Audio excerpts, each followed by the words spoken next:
Hello everyone, and welcome to my second episode of Final Fantasy V for Job Fiesta. We definitely had quite a marathon session last time. And hold on, you might notice something just looking at the screen title. I did a bit of homework. While off screen, I grinded quite a bit. I am now 3 levels higher. I also got a lot of money, which I spent on getting quite a bit of rods. So I have between these nearly a little over 3 dozen castings of the various Aga spells, which is very good. But also beyond this, I did quite a bit of job leveling. My summoners are now level 4, meaning if they ever need to change to another job, they can have level 4 summoning, which makes them still a very effective spellcaster. I am still going to keep the party this way. I also leveled up the ninja quite a bit. Let me show you some of the abilities I got. Smoke. Use the smoke bomb to escape from most battles. Image. Creates illusions of oneself to absorb 2 direct physical attacks that can be good for some tanking purposes.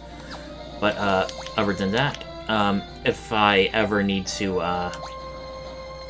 have summon level 4, I can do summon 4 or 5, but the default summoner has summon level 5, so it probably won't be long before almost everyone in my party can at least be a competent magic user via summons. Now, without further ado, we are going to go back to the fire-powered ship and talk with Sid. He seems to be having quite a bit of guilt.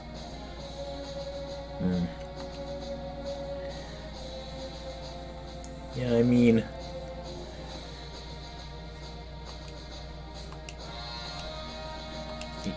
you're saying it. I mean, when you single-handedly created inventions that are destroying huge chunks of the environment and kingdoms around you, it definitely must weigh on your soul. So I think we should be able to find Sid somewhere. Let me see. I think he's upstairs up here. Yep, here he is. We have a bit of a cutscene. He's gonna be down in the dumps for a while until we progress later into plot.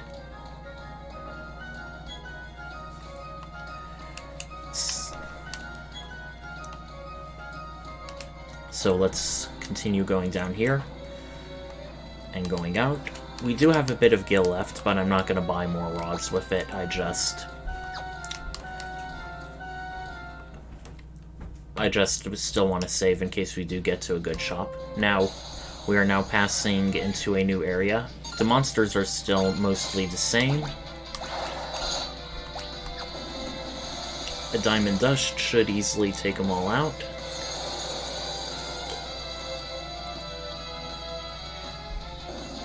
And done.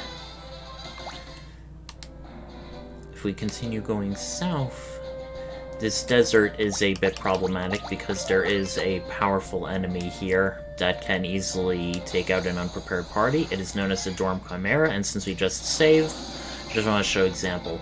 See that aqua breath? It just carved out a huge chunk of our HP, so let's see if this does enough. No, that hardly did anything. Let's pray and hope Diamond Dust does something. Aqua Breath is a multi-target water element damage attack. It is also a blue magic spell you can learn. However, in order to learn blue magic, you actually have to win the battle. You can't just get hit by it and run. It also has to hit your blue mage and not other characters. So there are some blue magic spells which are beneficial. The monster won't cast on you unless it's confused or controlled, so a lot of the best blue magic spells you often need the Beastmaster class to take control of a monster and use it on you. These Mithril Dragons, I forget exactly what's up with them. I think they may have Reflect or High Magic Defense, if I'm not mistaken. Our party is a bit low on HP, so let's get some of it back.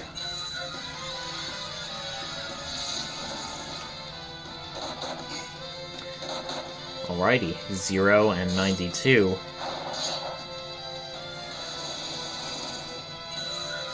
Very big power differential in defense and offense. Hopefully this one should also do it. Also 92. The Library of Ancients, even though it doesn't really have a hotel, it does have sort of like a healing spring, so we can use that to heal. While we can continue going left, we are sort of... our progress is blocked, so let's not bother with that and instead go into the Library of Agents. Looks like all the scholars are like freaking out. Oh, of course, it's overrun by monsters. Another town, another location in need of help only we can fix. If I had a nickel for every time I saw that in an RPG. And they're talking about Mid, who is, I think, Sid's grandson or nephew, I forget. And they don't seem to be able to find him. So let's go north. Alrighty, we got a recovery spring, and we also have 3 chests to find. You kind of have to wonder, okay, this looks like sort of a well-enclosed library, so where did these monsters come from? Far to the south is the village of Jackal. There's an industry about archaeologists excavating stuff from ruins. A monster known as Biblos. It's a good thing that a monster that powerful wasn't around earlier in the game. We'd have never survived. Yes, this is sort of an ode that comes into play later. A mysterious book with half its pages missing. Without further ado, let's continue north. Wait. These scholars, these intellectuals, are burning books? Well, you could argue that with what Sid discovered about the crystal amplifying some knowledge is dangerous, but generally speaking, it's in both real life and in fiction, the people who burn books usually aren't doing it for the best reasons. And we seem to be fighting one of these cursed books. And the funny part is, there are technically multiple monsters in one. However, your gil XP and I think even ABP is determined by which monster was killed last. Okay, a traveler's journal. A strange staff. Don't they mean the healing staff, maybe? Oh, I like how they're like directly referencing game mechanics in the worlds. I do definitely like this landscape. I don't know if they had it in the earlier versions. I'm pretty sure they had it in PlayStation, but man, just look how beautiful that is. And the river, and you can even see a bridge. Just really nice to look at. So, where else can we go? I mean, this is the only place left. And we have a bit of a puzzle. These various bookcases seem to have a mind of their own, moving around. We need to basically get them to move such that we can traverse the rest of the place. Wait, what do they want us to do here?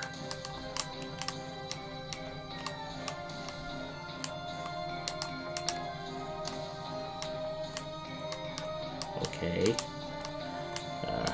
It shouldn't be this complicated. I mean, there's only one way to go. Okay, there it was. And we see what looks like a bit of a crack. So now we go into the hole, the monster-filled section of the library. Pretty dark. I wonder how we're getting a light source. I don't think our characters have a lantern. Preemptive strike. Let's see if we can just kill it by just attacking normally. We want to save our magic points. Oh, and that's another thing. Page 64 enemies cast level 5 deaths, so if you're like level 10 or level 20, this can be a very dangerous time in the game, especially because it takes a while to level up your party. Fortunately, I'm level 17, which is also part of the reason I grinded, because we were earlier at level 14. If we leveled up in the dungeon That would have been a bad thing, not a good thing. Right? The one thing I like is the ninja can definitely equip 2 weapons in each hand, which is really good for offensive power. Do we want to go into here, or... Let me check. I want to minimize some backtracking.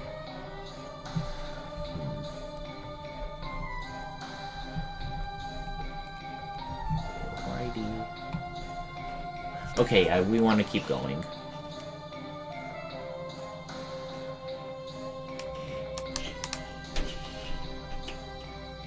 And we see an oddly placed convenient book here. Gee, I'm pretty I feel like it's foreseeing something. Uh-oh. It's Ifrit. Our new summoning. And we just got Shiva well, sort of recently. And Ifrit being Ifrit, we are going to be using Shiva, because he is weak to ice, obviously. You do not want to confuse Ifrit. Even though he can be confused, he will keep casting fire on himself, which basically massively restores his HP, so that's very counterproductive. We are doing some mad damage here. But just to be on the safe side, let's heal Ferris a bit. Okay, that did an awful lot of damage. I'm really glad I healed Ferris. He isn't the hardest of bosses in this place. That will come later. And now we have a new summon. He was more or less mandatory, I'd say. Well, not exactly. He's a bit off the beaten path. Received a summon monster Ifrit. Yeah. Alright, let's keep going. Where do we want to go next?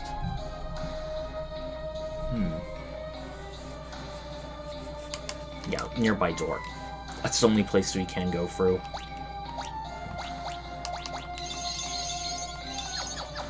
Right, topping you off.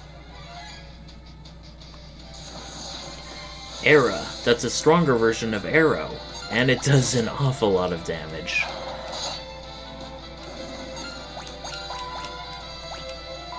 We should just be able to easily take him out with physical attacks.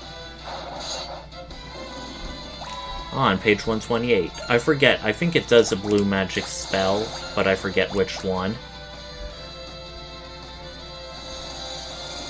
Still, let's heal up our party a bit with Whisper Wind. Okay, page 128 again. Alright, thank you very much. Now this... it's mandatory. This bookcase would not let you pass unless you have Ifrit in your... Ifrit as a summon. So yes, he is a mandatory one. So do we want to... No, we do not want to go yet. Let's go down here first. Yep, chest and ninja suit. How appropriate. And it's not just ninjas who can wear it. Plenty of others. Stylish ninja clothing.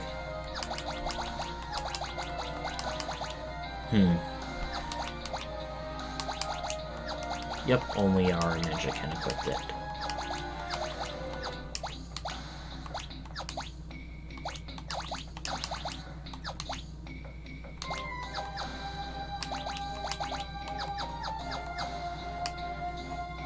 Without further ado, let's continue going north. Fighting more monsters. They all seem to be hitting on poor Ferris for some reason. What do they have against her? Got something against pirates? I mean, you'd think they'd be attacking people more in the top or front. I wonder what's up with that. Or maybe it's just confirmation bias on my end.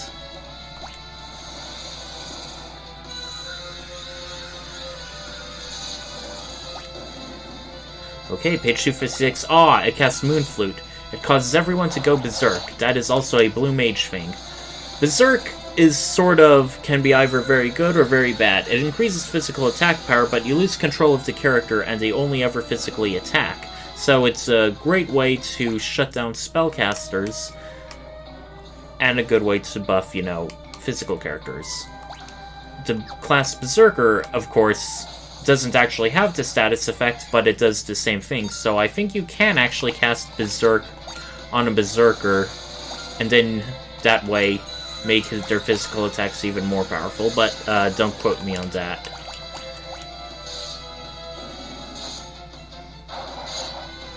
Alright. Another Whisper Wind, and that should be enough to heal up Ferris.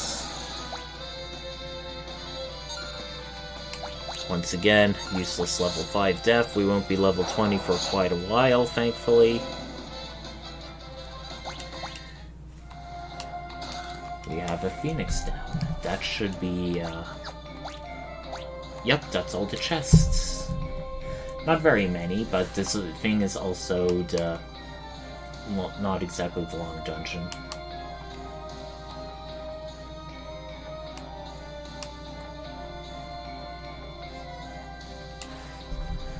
Alright.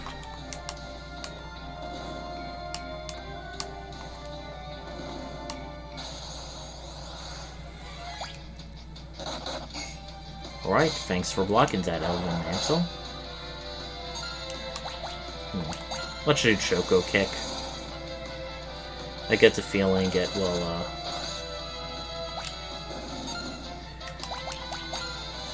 Yeah, it does good damage for a minimal of magic points. I like that. And we don't really need healing at this point.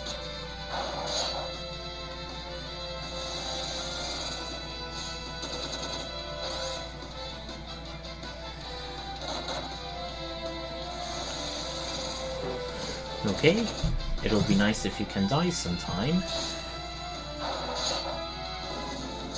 Wow, there's just so many of these monsters, it's crazy. You better be getting a lot of XP and Jill for this. And not Billy. Now, that little thing up there, if you open it, you have to fight a book, but it will also open up a bookshelf when you, or a hole in the bookshelf that you can go through.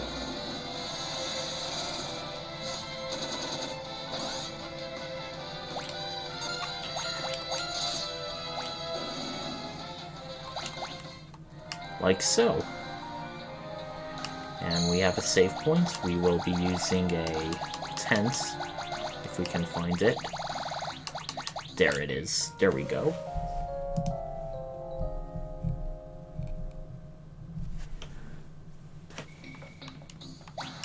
Now let us save.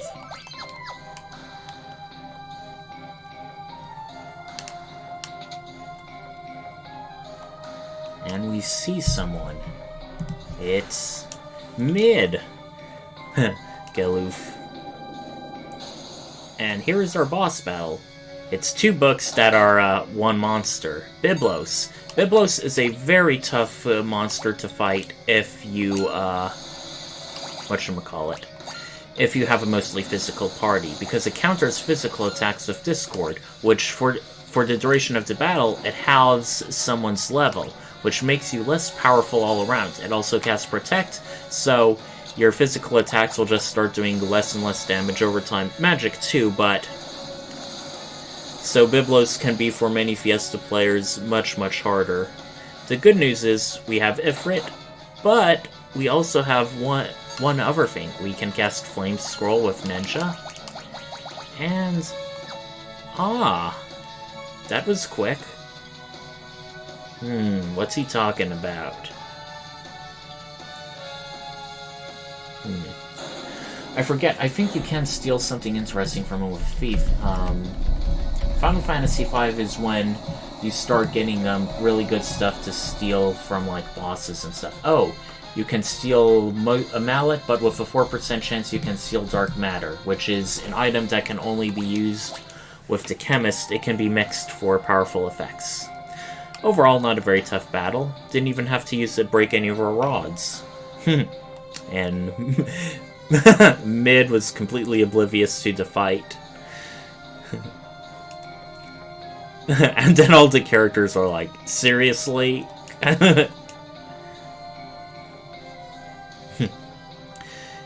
And Mid offers with his shortcuts to get out of the dungeon. Very nice of him.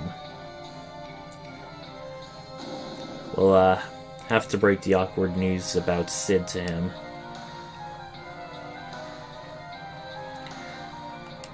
Yay.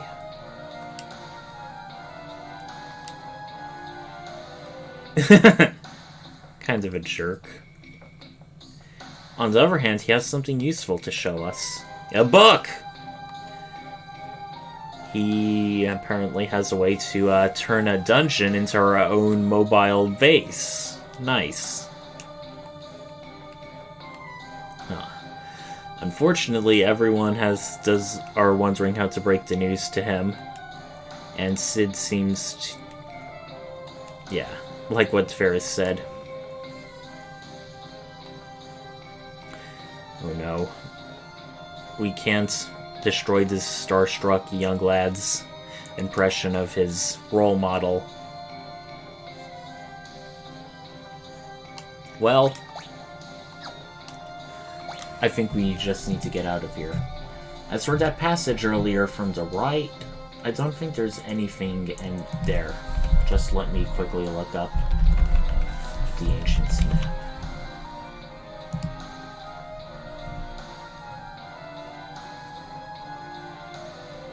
Oh yeah, that free thing would have just led onto a balcony, a dead end. So yeah, we didn't miss anything. So without further ado, let's head back to Karnak.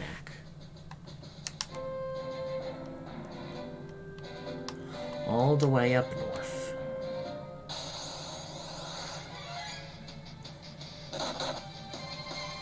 Oh jeez, they did so much damage even to our knight. That is not a good sign.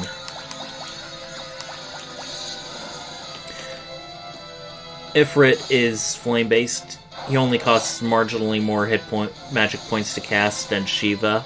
So, whether you cast Ifrit or Shiva, it doesn't matter in most cases, save for elemental weaknesses.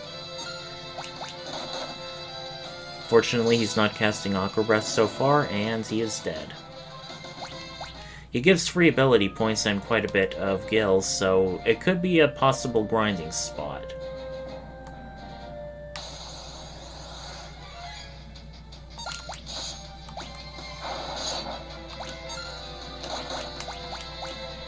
Since we are going to be resting up at an inn, I sort of feel like maybe we should go all out.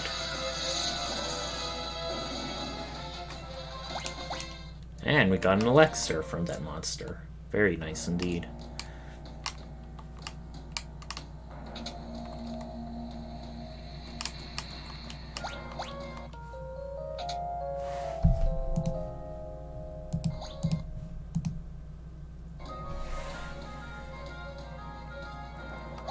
We have quite a bit of gil. Do we want to spend it on anything? Yeah, not yet. We're doing well so far.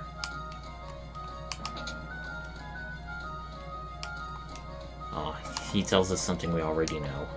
Kind of funny they had an entire house and section with that just one NPC whose only purpose was to serve to tell us about a monster. And now, cutscene time. Sid again. Where is Mid? Don't tell us you let a little boy walk all the way through a monster-filled wilderness. Well, at least he's here in one piece. Ah. Bam, bam, bam. What are you doing, you silly old fool? You never give up, never. And, of course, a pep talk from his grandson is going to help snap him out of it.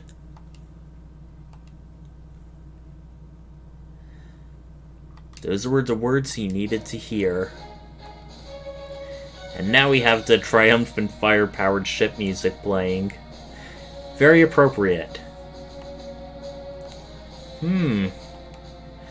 Previously, finding the other crystals is pretty straightforward. But as for the Earth Crystal, we'll really need to expand our horizons quite a bit.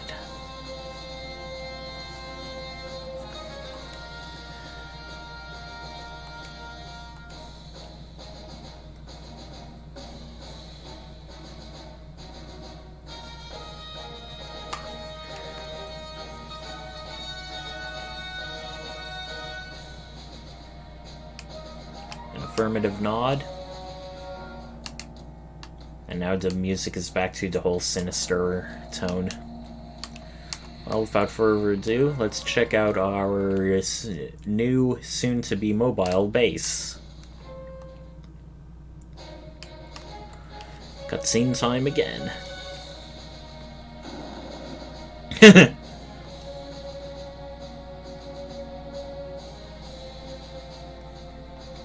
You'll have to excuse me, he's all fired up. We'll take care of the ship, you just sit tight.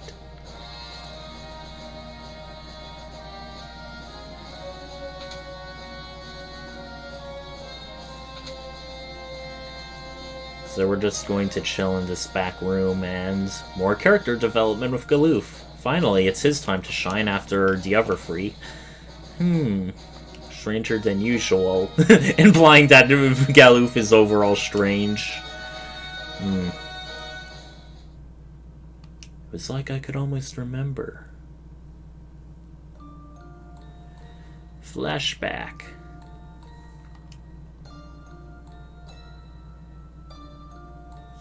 Another flashback.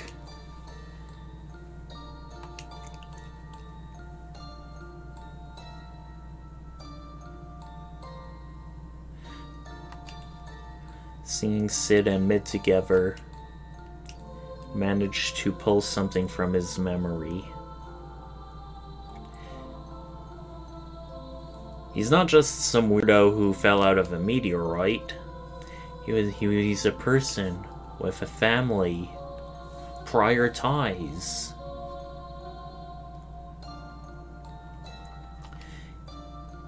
Kryl, his granddaughter, but we don't know more than that for now. Man, this game is kind of pretty much underrated. I think after Final Fantasy VI came and just blew everyone's mind away, it was really hard for its predecessors to really compare, but even then, just looking at Final Fantasy V, it was really a huge step up from prior ones. Well, arguably, Final Fantasy IV was still very strong in its own ways, but compared to Final Fantasy 1 through 3, there's no comparison. It's just so much character development, better mechanics, more customization, variant ways to play, side quests. Oh, he's from another world.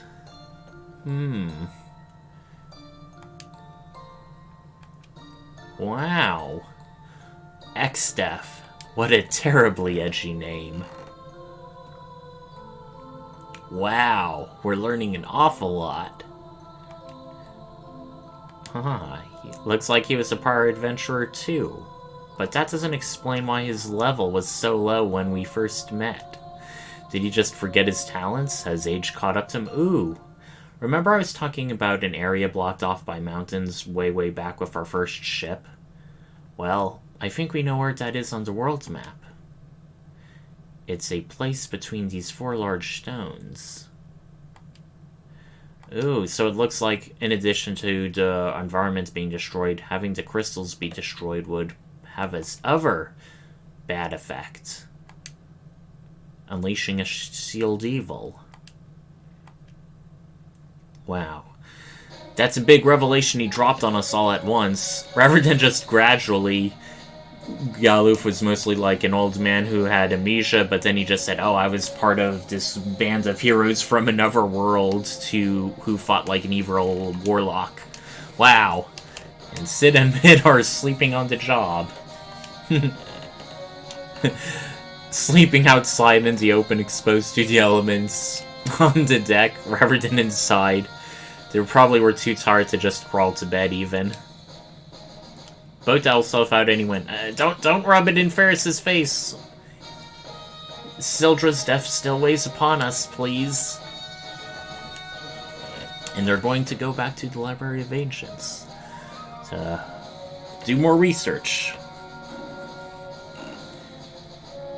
If you need anything, make sure to stop by. Alrighty. Now, for the time being, this kind of cuts off the Fireship dungeon until later in the game. Because when going back onto this, you don't transition to the map, you just transition to the thing. The good news is, I was able to find out the missing thing, the missing chest. It was actually one of the stairs near the end, near the beginning of the dungeon. It was, I think, an Ether or elixir. A nice thing to get, but nothing like insurmountably missable. So, the world is almost our oyster. Where do we want to go? Well, in spite of how it looks, there isn't all that many areas, but for now, let's fight some of these new monsters. I definitely know they're weak to thunder, but unfortunately we do not have a thunder summoning character yet. That'll come later.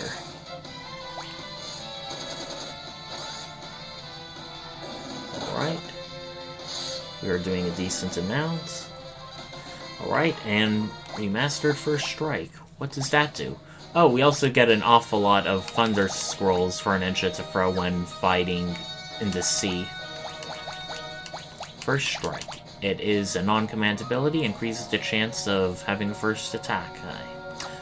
I think next time I will use Image just to show it off in combat. I realize it just 2-weapon fighting has just been so good.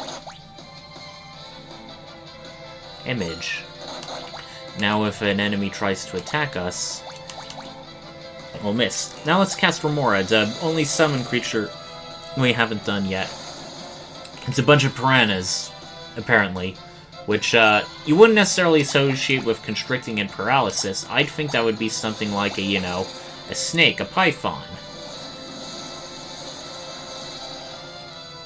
And it also doesn't even do damage, so I can mostly see it being of use if you, need to prevent an enemy from doing an action, and it'll hold up to a bunch of attacks. Yeah, our ninja is currently our biggest physical fighter, if mostly due to 2 weapons.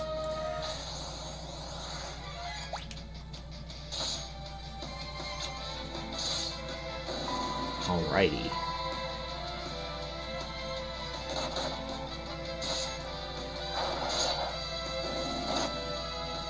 Ouch, they're pretty heavy hitters.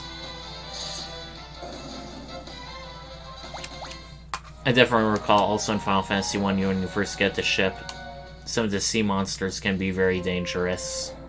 They're definitely a big step up and upgrade. Now in the southwest section, we are finding new enemies to fight. The bomb has a blue magic spell, Self-Destruct, which is self-explanatory. It blows up to do a bunch of damage. But you can kill it normally, without risking that. It's mostly a timed thing. I think it uses self-destruct after a certain amount of turns. And now we have a village in the far southwest. What could be? Ah, it's Jackal, the village we heard about. Well, without further ado, doesn't have any chests or items, but it does have quite a bit of shops, and a slightly not as cheap inn, but still very affordable.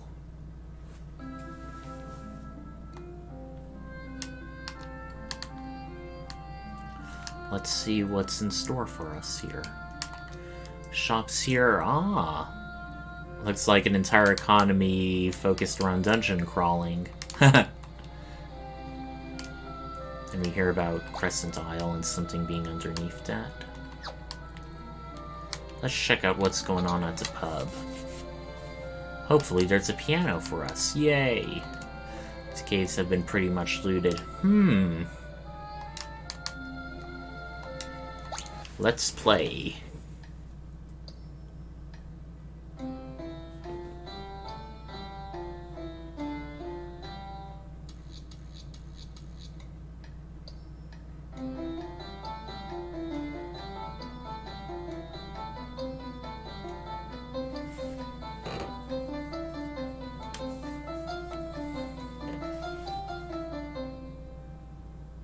Overall good.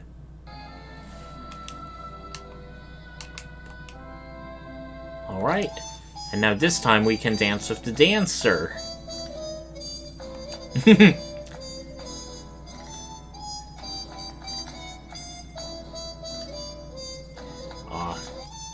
Was a bit too fast, but they're saying for the player to dance as well. Breaking the fourth wall, one of the rare times they do that in Final Fantasy.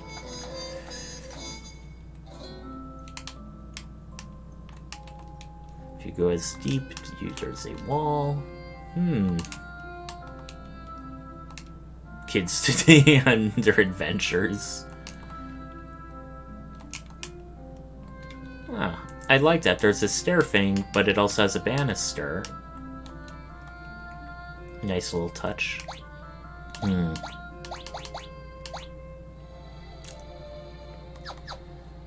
Let's save her. Let's save. History Falls.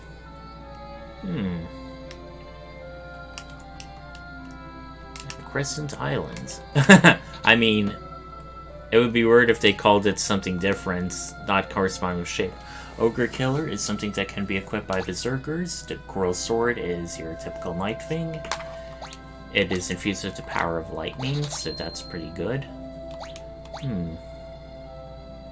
Well, our summoners aren't really the ones for physical attacking. I think their rods they have equipped also increase magic. Trident is a lance. Also infused with lightning and katana. We don't have a samurai, and solar bow we don't have a ranger, so let's just do a coral sword for now. Attack, attack, Do we want to do mage mass? Sure. Maybe if we want to silence an enemy, that may be useful.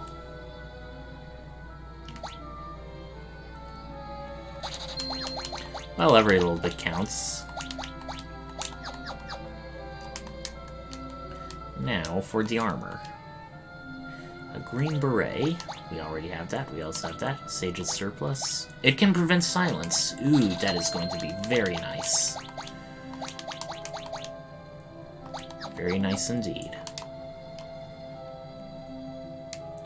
Right, I think we are well stocked. I don't think we are going to have any big magic. Let's see. Okay, Cura, Raise, and Confuse. I'm quite certain we're not going to get a red mage, so buying more black magic and white magic is not really useful or needed. So that's all we can do into Town of Jackal. But what's that up there? Can we get up there? Let's see. Oh, there's a woman to talk to. They say you can hear weird sounds. A lot of people are talking about Crescent Island lately. I wonder if that's a hint to explore.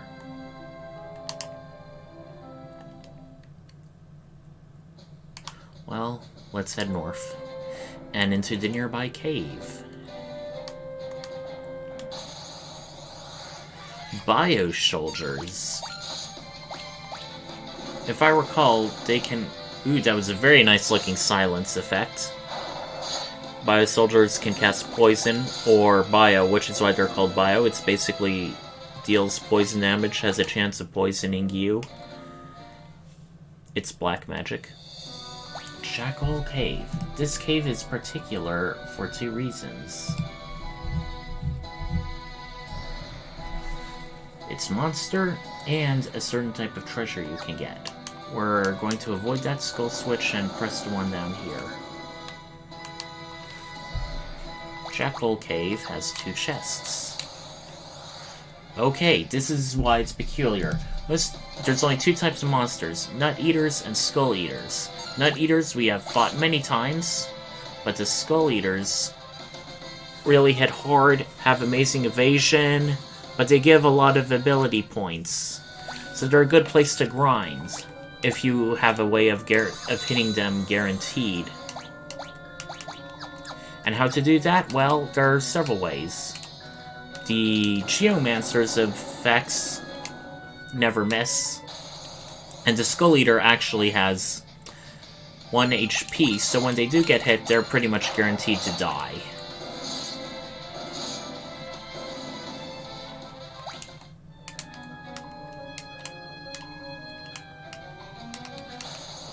Now, there's a locked door we can't go through, but...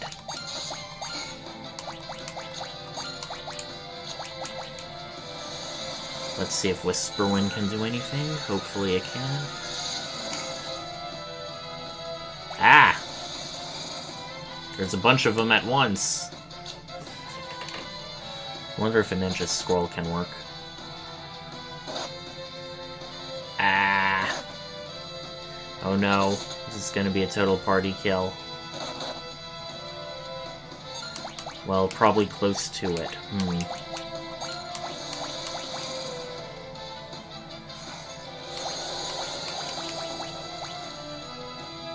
Try to revive our ninja and see if that helps. Maybe one of the scrolls can do something. Ah.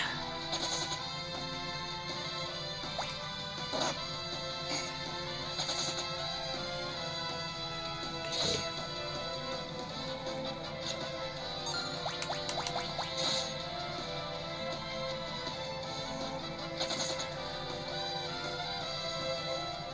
Still 5 AP even though it multiplied.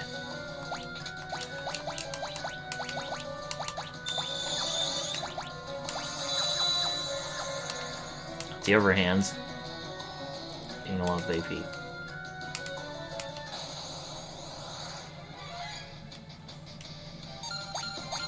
Okay, I don't think it's gonna restore all that much because their HP is low, but may as well try.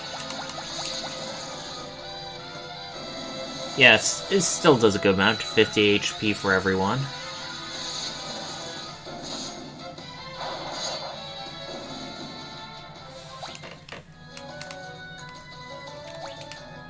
Alrighty.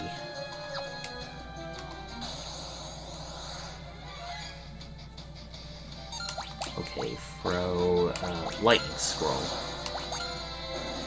Okay, that's a guaranteed hit. That's great.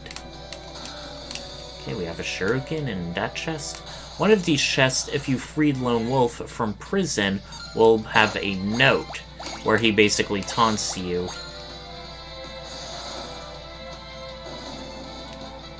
Okay, if I want to grind, I definitely want to get more of those scrolls. I forget if you can buy them at this point in the game or not.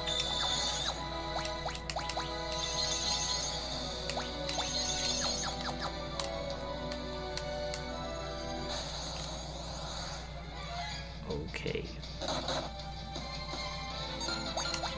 Ah.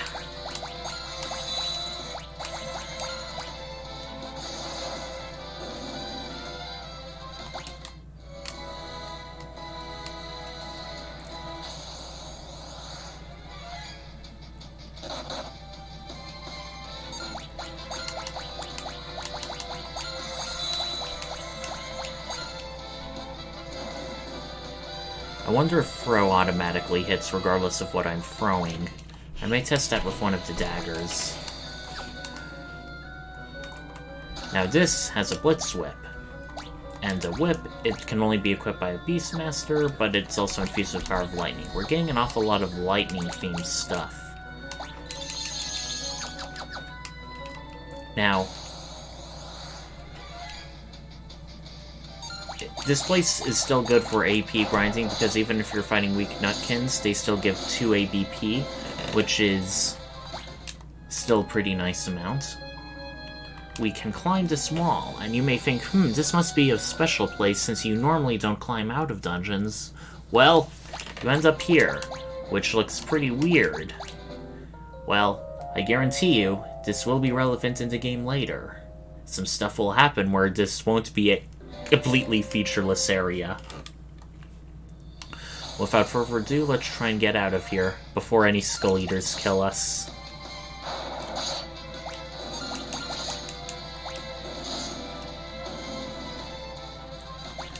Alright, and all of our non-ninja classes have leveled up again almost. That's great.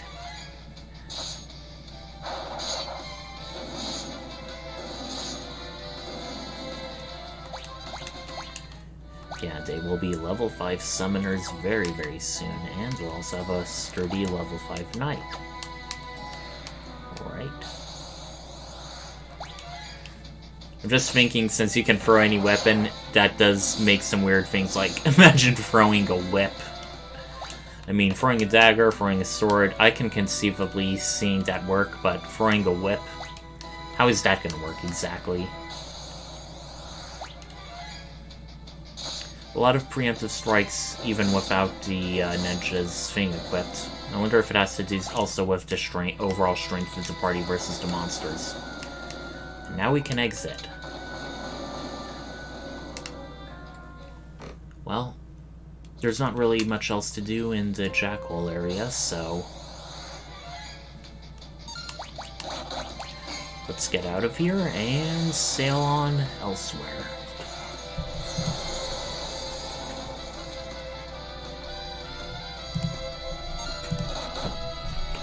Oh, they're still alive. Man, we have a really powerful party. I really lucked out during this Fiesta run so far.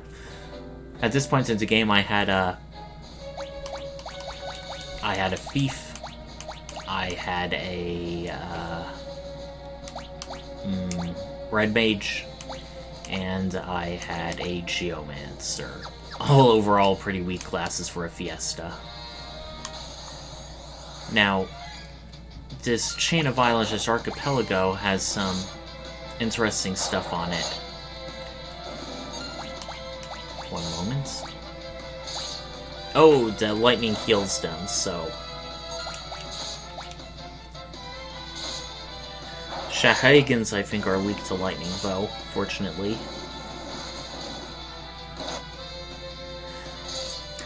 These, archipelagos of islands have some unique monsters on them. We won't be, checking them out just yet. I want to continue on with the plot a bit.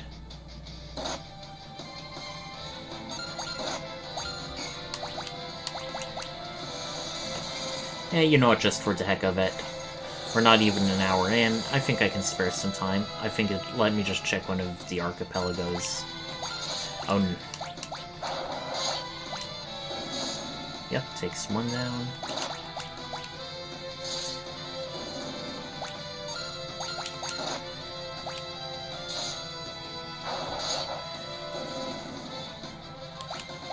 Alright, we're now level 19. Okay, I think it's this one. And I think it's either on the lands or in the forests. Let's see. No, it's just more dub lizards.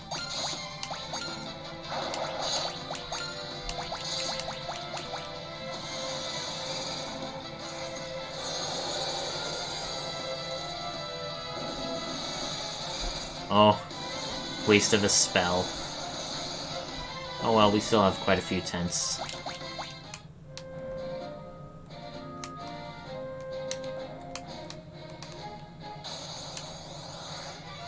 A sea abyss. Super high evasion. Can't hit it.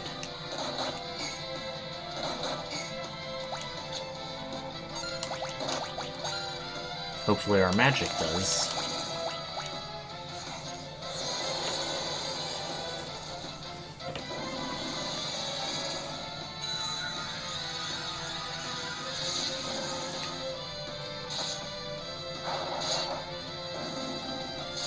Bam! And since it's weak to lightning, wow, we did over 1,000 damage. Very impressive.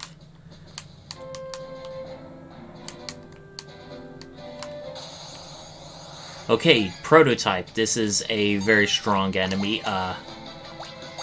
If it's a machine, it should be weak to lightning. I forget what its deal is exactly, but let's just treat it like it's super powerful. Oh, I remember. You can steal dark matter from prototypes. It's actually one of the few places in this at this point in the game where you can get stuff. Okay, and Mustard Bomb, I think, does various status effects. It is super resilient. So, magic's really your only thing, and lightning magic at that. don't want to be too wasteful, so let me look up its stats. Give me a moment. Okay, it has... Okay.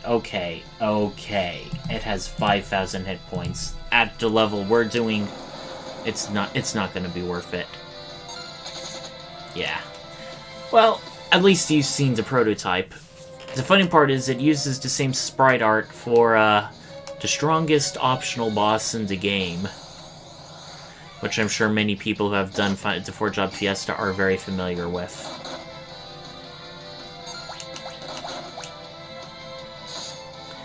We did take quite a bit of damage. Oh, Flamethrower is also another blue magic thing. It, you know, does a lot of fire damage to a single target, so, that's another thing you learn. But again, not only must you be hit, you also must win against it in battle. At this point in the game is a bit of a tall order. Ooh, that did 0 damage. Wow.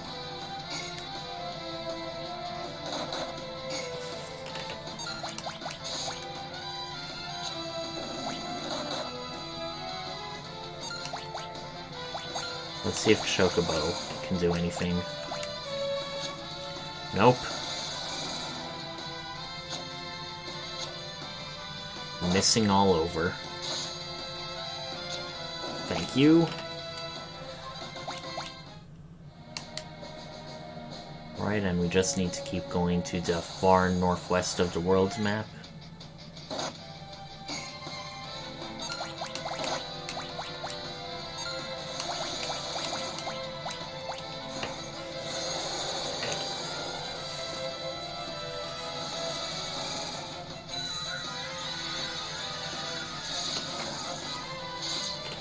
No, I didn't...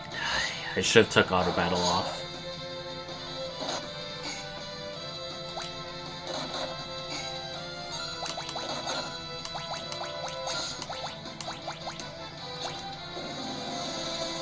Okay, this should hopefully kill them all.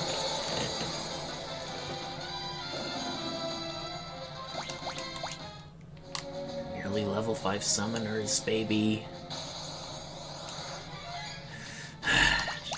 So many battles on the open ocean. It's ridiculous.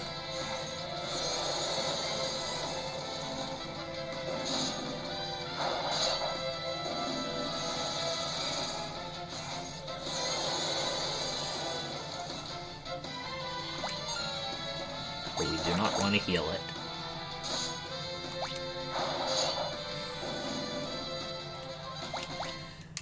So many lightning scrolls too.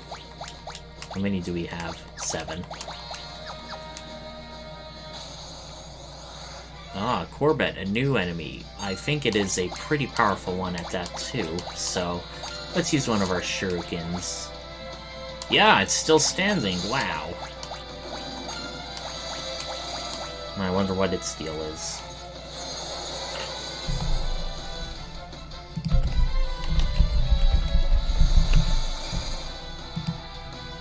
Corbett has 2,800 HP. It can also... You can, at a very rare chance, steal tridents from it. Oh, if you have a Beastmaster, if you catch it and release it, it uses Tail Screw on all enemies, which I think it reduces enemies to critical status, meaning single-digit hit points, which can be good. Yeah, Tail Screw... Yeah, reduces enemies to single digits, much like that Iron Claw's Death Claw grip. So it's a useful thing for Beastmasters to capture. I think it's only located in this corner of the world map, though.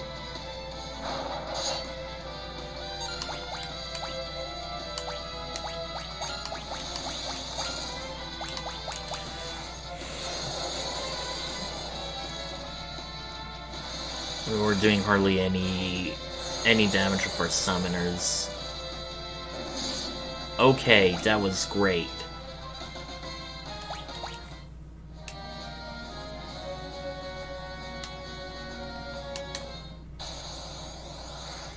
Right. I forget what's the deal with Black Flames.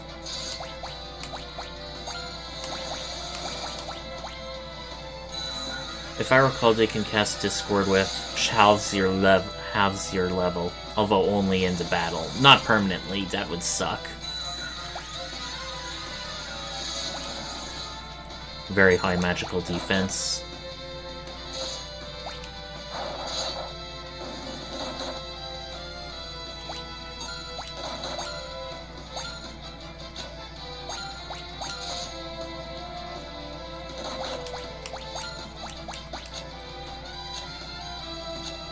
Very high physical evasion too.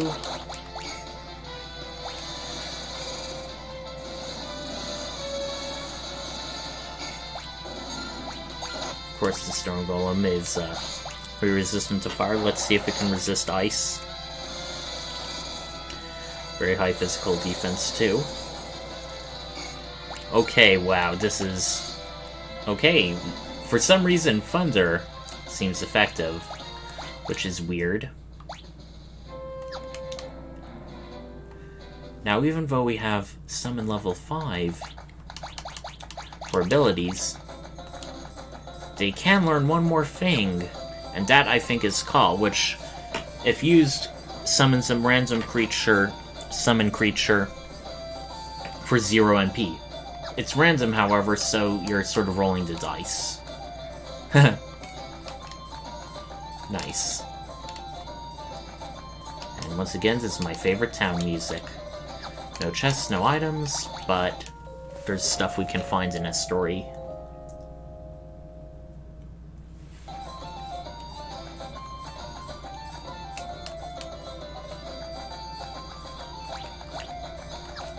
There is an item shop, a magic shop, and an armor shop.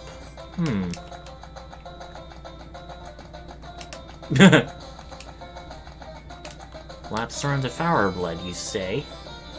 There might be something of interest in this town. So what do they sell here? Okay, this is the interesting part.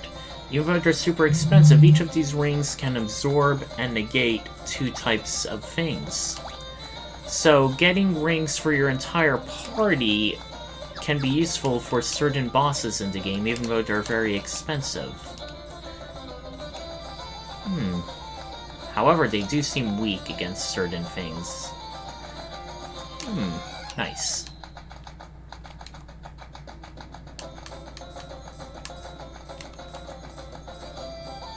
An old guy casting lightning magic in the woods. Almost sounds like a certain summonable. And this magic shop has time magic. And haste is really good because it hastens the passing of time for 1 alley. Yeah, most time magic isn't really direct damage stuff, it's more like things that either increase your effectiveness or decrease an enemy's defense. And here are the shepherds. Kick me, you say? Let's annoy the sheep and poke at it a lot. Ah! Wow, our reputation precedes us. Romeo's Ballad. This is something that the Bard class can use. And if I recall, I think it puts him to sleep.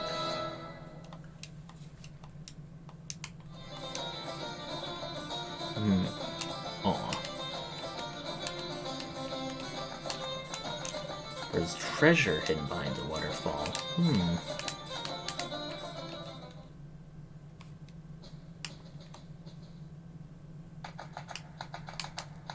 Now let's investigate the rings.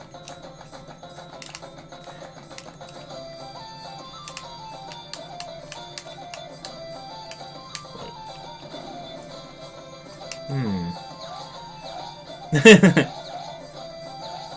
What's up with this?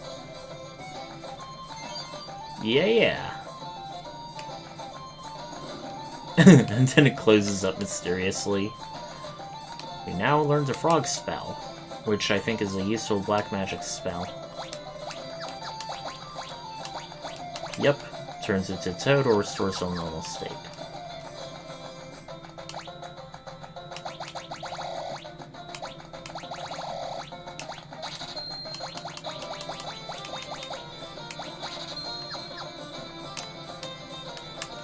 Ah, secret. But not really a good secret, because there's nothing here for us. Well, let's find the old man with lightning in the woods. I get a feeling he'll be useful to our summoners.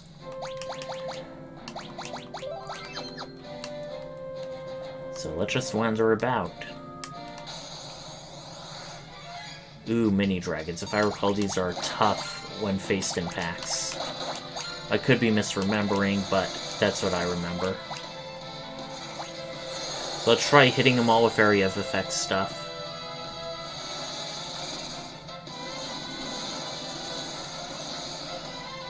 Okay, Ifrit was slightly better.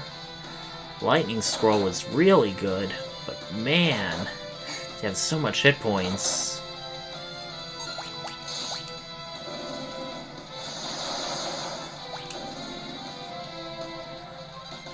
On the other hand, they give quite a lot of experience and ability points. That's good. Ah, History Falls. Very unique looking sprite art. Ooh, boss battle music. Rama. And he just does a normal attack against us. Okay, that did not do a lot.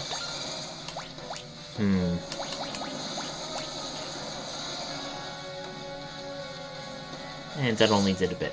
Oh, I have my lightning sword equipped. That's not good.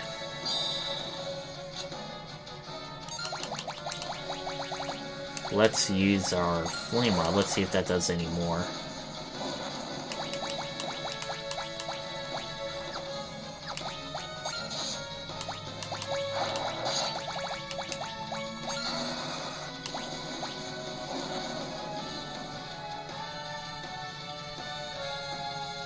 Ifrit?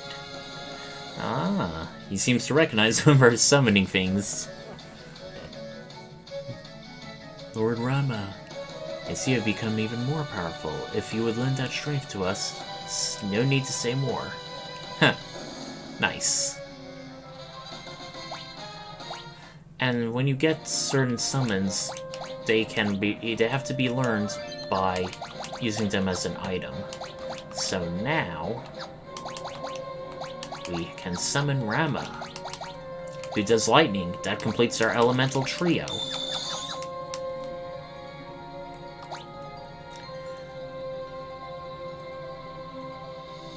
And we don't need an in-stay yet. So, where else to go? Well, there's not a lot of places we can explore on the world map right now. I mean, there's technically vast tracts of wilderness, yes, but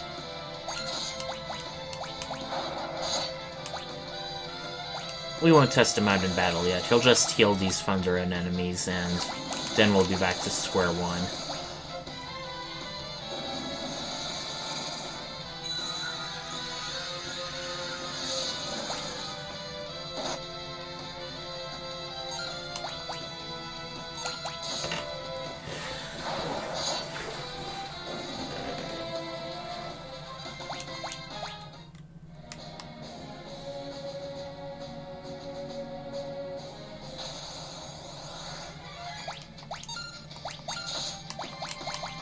Well, Shahagans are all weak, so let's use it. Judgment Bolt, baby.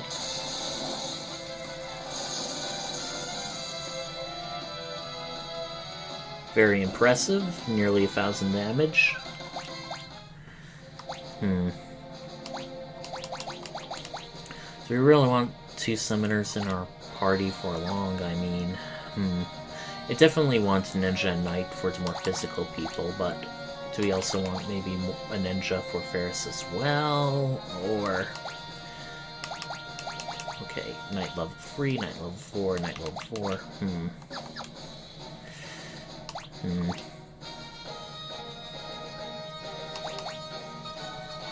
Yeah, well, with Ferris being, yeah, sort of like a jack of all trades, let's have 2 ninjas in the party. With summon, so they're also a good spellcaster.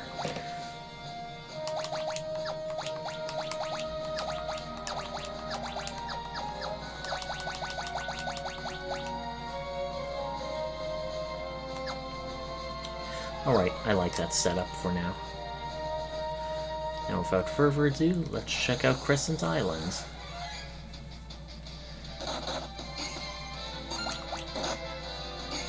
Now let's just compare Ray and Ferris's physical attacks.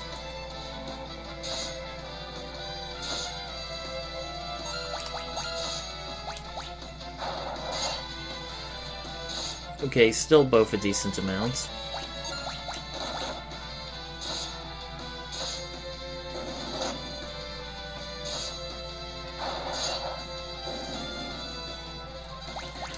Wait. I know it's a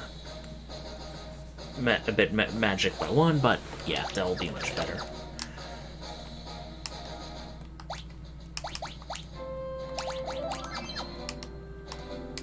I forget if this has any unique places or if it's also more prototype. No, it's Black Flames, which, let's see if they're weak to Thunder.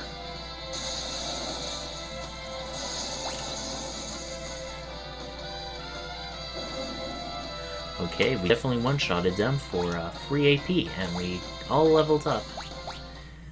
Yeah.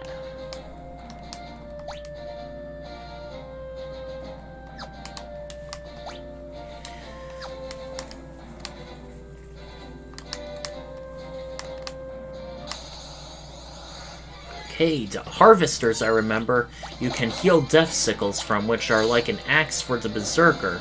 They have a chance of insta-killing a character, of insta-killing a target, which makes them very, very useful for Fiesta runs where you have a berserker.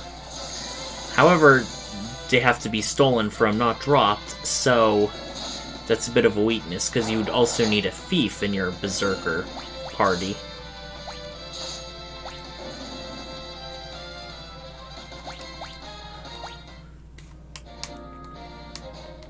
So yeah, there's a bunch of easily missable monsters here.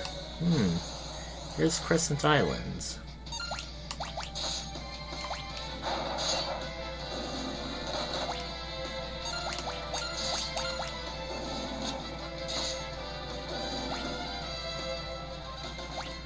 Right, nearly leveled up with Galuf. Let's see if there's any unique monsters on the lands. I'm not touching the forest yet because it actually has a sort of like an area of its own inside.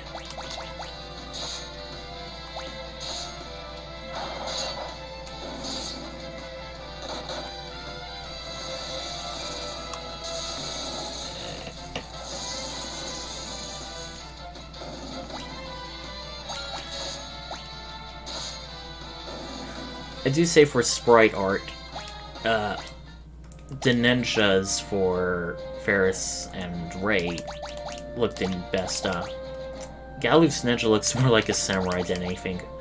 Ooh, Lena's ninja also looks pretty nice. It's just Galuf's who really stands out. Now we're in Crescent.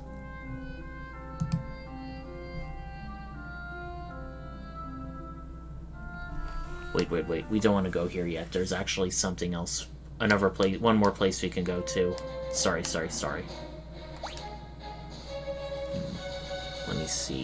Let me see how to get there.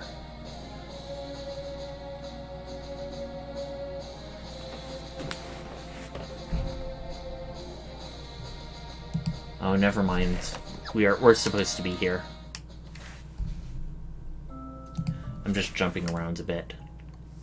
And as soon as we go in, people are freaking out. What the crap? The ship. Oh no. Everybody is freaking out. But we can go around here normally. Let's speak to people. I'm scared, obviously. That's funny. Okay, it looks like stuff is locked. Yeah, it's really encouraging you to leave town and see what's happening. Not really much missables, so... Oh no! And we just got it! Dang!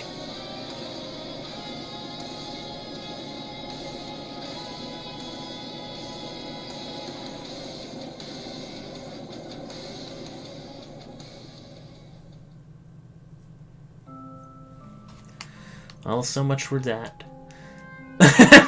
Just after that horrible earthquake, they say, the isle is blessed. Really fertile crops that hardly need any water. Earthquakes, too. Very strong earth themes I'm noticing here. Can't be coincidental.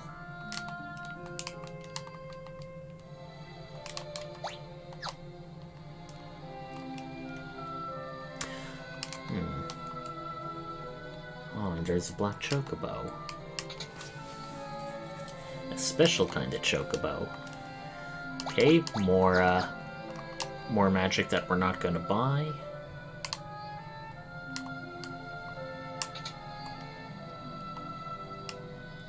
What's in here? Here's a minstrel. And we learned another song for our bard job. Mighty March. Mighty March, I think it increases your attacks power.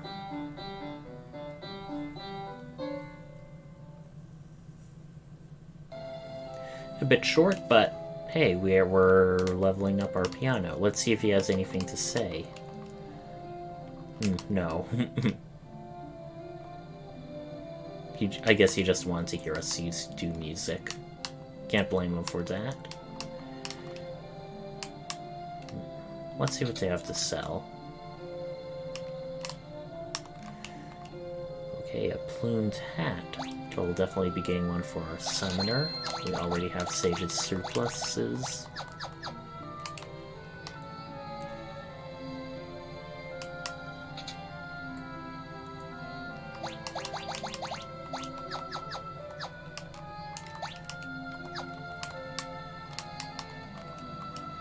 Okay, bows and harps for rangers and bard. Nothing we can use.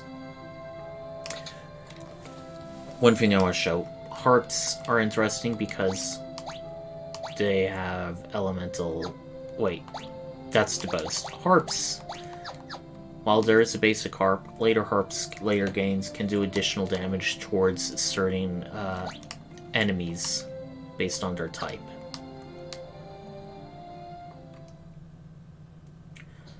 Well, since we're pretty much stranded, let's just go into the Severn Forest. What the heck is that?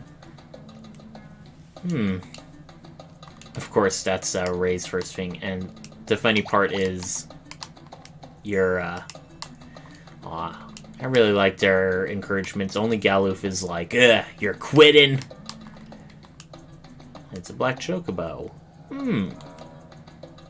So yeah, black chocobos can fly, so you'd be thinking, they're sort of like the Windrake, Hiryu. Uh-oh. Didn't last long.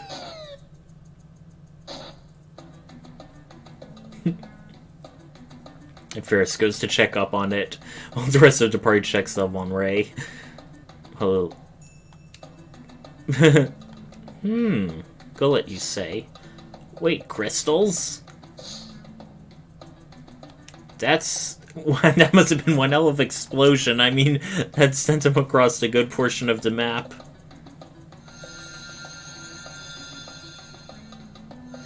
And now that's our two other fire crystal jobs. Bard and Ranger, which we coincidentally have a weapon shop for.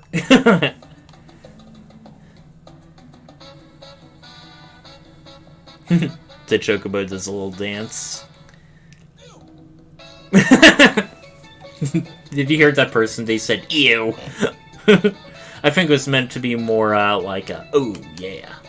Now, the black chocobo, unlike Hiryu, can fly over mountains.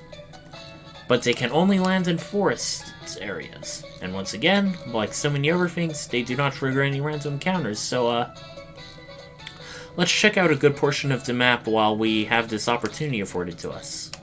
They cannot go over snow-capped peaks, though. I presume those are too high. This is the original area we're at. Interesting looking island shrine completely surrounded by mountains. We cannot get there yet. There's also a section of land that we can't, that is just by its own. Sort of looks like a vulture or something.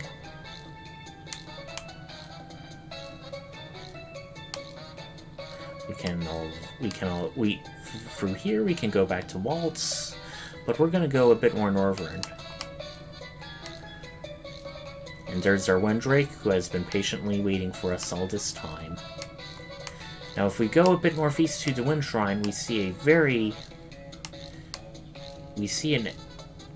we go northwest, a very heavy forested area. What's in here, I wonder? I mean... we've heard that music before. Wow. Ah. This must be our protagonist's hometown. What can I do for you? He sells Asuna and nothing else, oddly.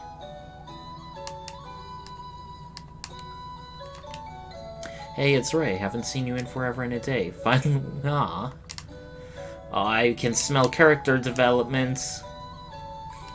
All grown up. How long have we been away?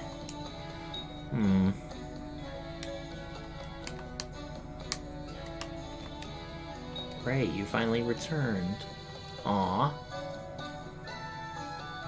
Ooh, we have a love interest. Hey Ray, it's me. Look, we've got... Aw. Flashback time. This area of the game is technically optional, but it's always a good place to go. Because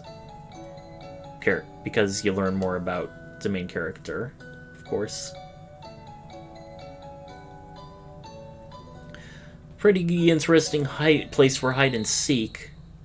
Of course, the other kid can't find you. You're at the top of probably the tallest building in the village.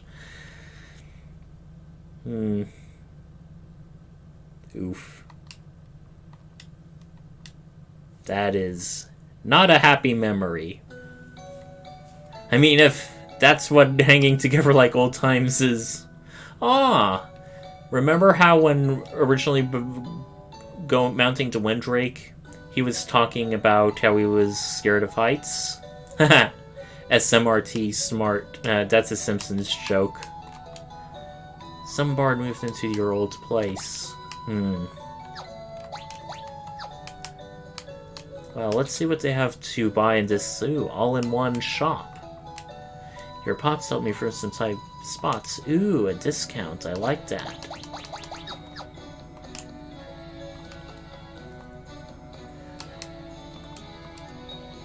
We have a kunai, small blade favored by ninjas, 29. We don't really need that. Shurikens are really expensive. Okay. We're gonna get plenty of lightning scrolls, so let's stock up on the other elemental scrolls, okay? Is there anything we can sell to really get it up?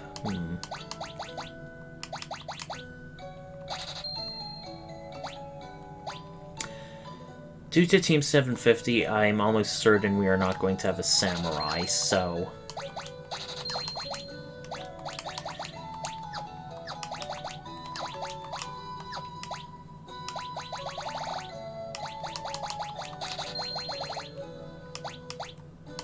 Thief's Glove. Success rate of stealing...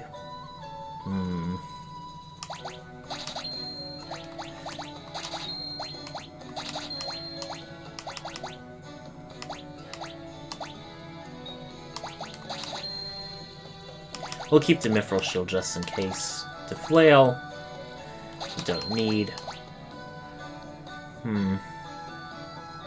Maybe just a throw. Let's keep those weapons around. If all else fails, throw.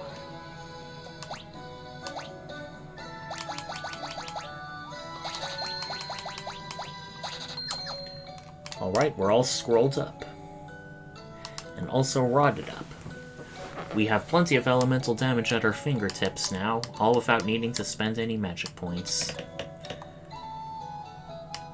Let's Ray's house. Let's talk to this bard. You lived in his house? Aw, that's nice, rather than kicking us out.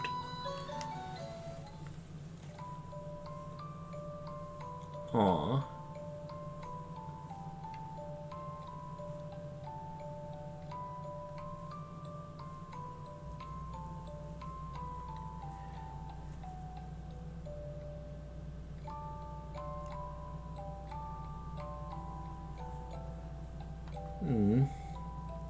Leaving again. No, I'm not going anywhere. Ooh. That may be a hint on how they passed away. Health problems. So they both have problems with their bodies. Oof.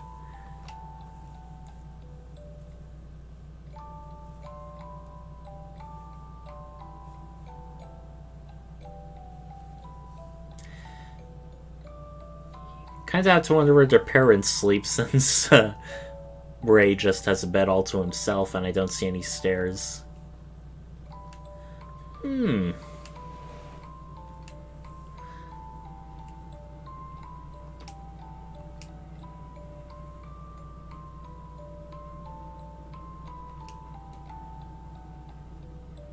Oh no!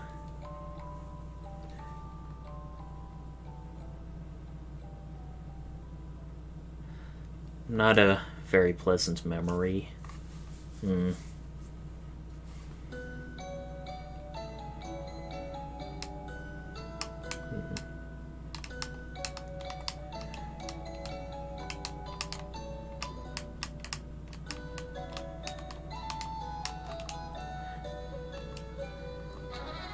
Now we learn another bard song. A lot of these bard music things are sort of clustered together. I mean, they, you do have to spend a bit of time trying to find them, but otherwise, Oh, gravestone for Stella. What of Bart's dad? Where's his grave?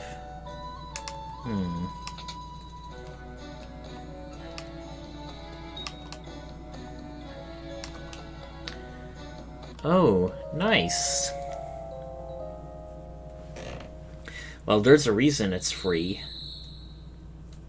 More character development. Ferris doesn't look like she can go to sleep. Neither can Ray.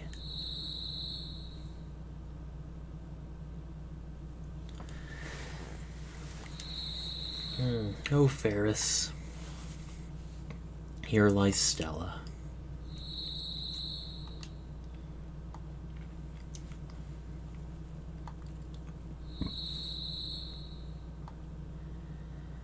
And that's how Ray became a traveler, an adventurer, as you will. One after another. Here lies Stella and Dorgan, devoted husband. He always said he wanted to be buried next to Mom. Aw.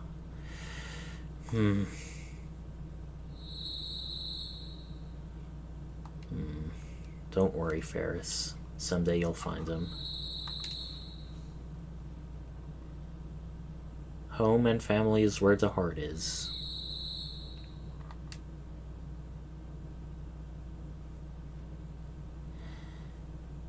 And for now, that is all we can do in the village of Lix.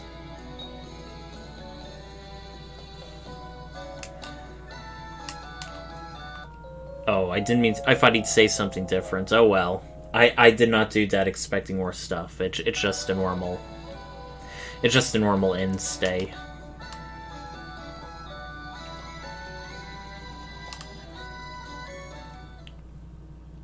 Kind of funny that the magic item shop isn't really a shop. It just has stuff.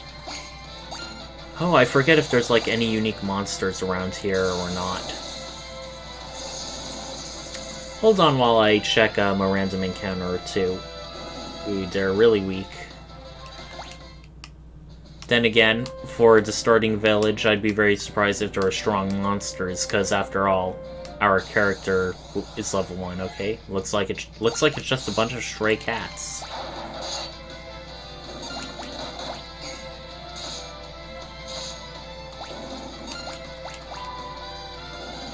Ooh, they drop even from Lena as a summoner. Yeah, I get the feeling it's just gonna be nothing but stray cats. Oh, other beginning level foes. That's actually really appropriate, as I mentioned before.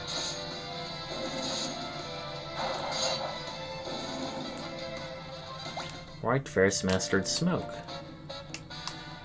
Alright, let's continue exploring. Oh, and in Galuf's flashback, there is 1 stone, not 4. Wonder what's up with this. Well, if this is the place where they sealed the warlock Exdeath, it's probably guarded by some... Wait, goblins? Just more beginning level foes, I guess. Oh well.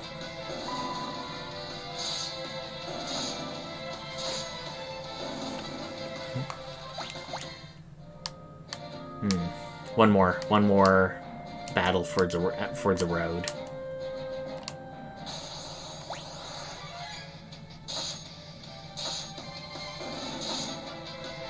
Yep, just beginner level enemies. In this sealed off area. A bit anticlimactic, but a.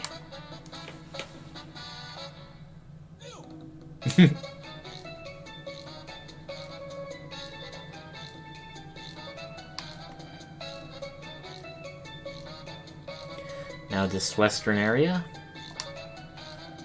Ooh, the sands look interesting.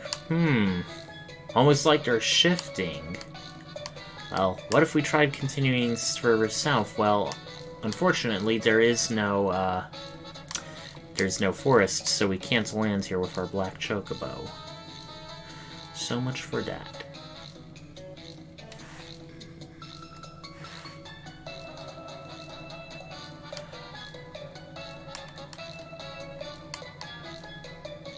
Just one more time. I don't know if it's been triggered yet, but let's go back to Tycoon Castle.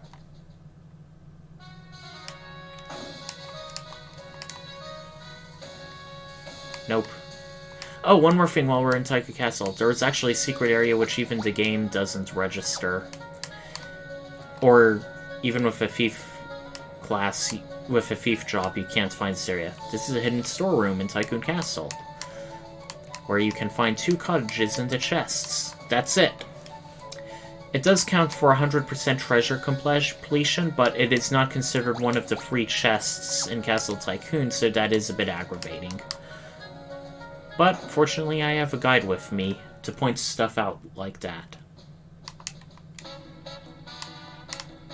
Well, since we, lost a ship that Sid and Mid worked so very, very hard on, we're gonna have to break the bad news to them.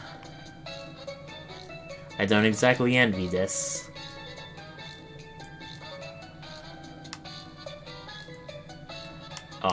They said they're still back at the Library of Agents, so let's drop in there.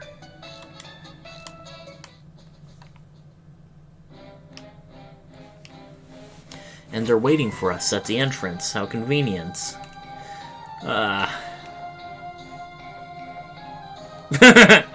Sid seems a bit nonplussed. Well, they both do. Oh, this is interesting. He's still alive. His Spartan Karnak was seen entering the Desert of Shifting Sands. Ah. So basically, the desert is basically just one on a giant quicksand. Town of Ruin. One can enter the desert. Good question. Ah, he's flying, or rather floating.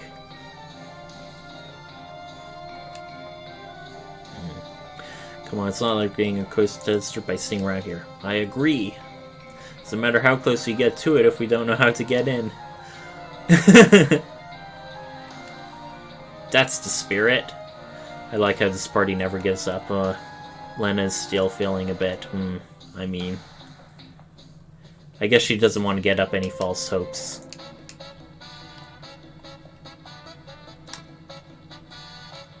No. For some reason I thought there was a nearby forest.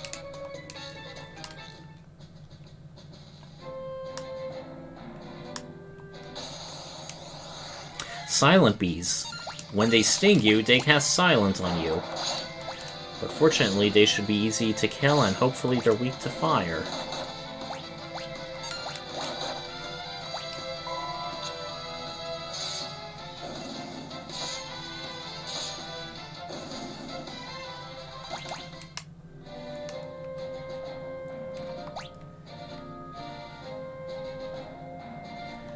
Alright. Before we enter, let's save.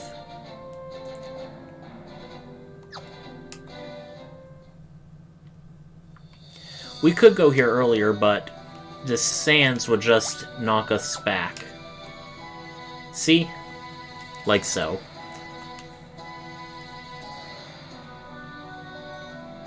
Ah, it ain't over till the fat leggy sings and the orchestra hasn't even started tuning up yet. They seem to have a plan. Now, this next part is one of the other difficult areas in Fiesta runs. I'll explain when it happens. Then you guys waste it, and there's your bridge. We're gonna create a bridge out of the corpse of a monster. I mean, Alright. If you're all set, we'll call the Sandburn. Let's say no. Alright, better get ready beforehand. Alright, they both do the same thing. Oh, well, let's do this. Yeah, this is why. Because the Sandworm has various means of countering your party.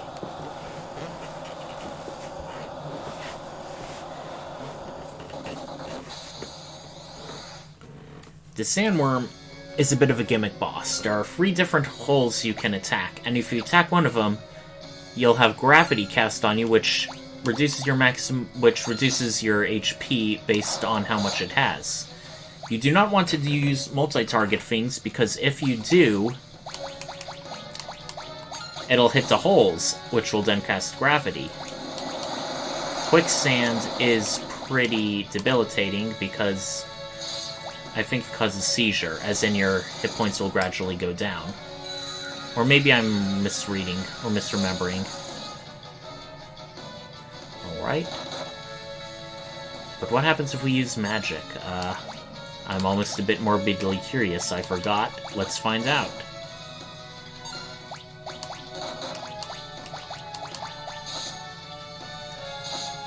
But we actually do more damage not throwing.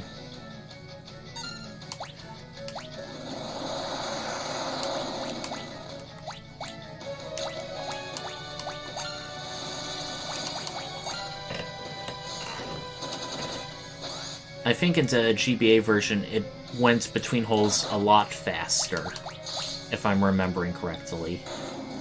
Okay, that wasn't very hard. Now, another reason why this Sandworm is difficult is if you have a Berserker, it'll just attack the various things at random, and if it attacks holes, it'll cast gravity on the party.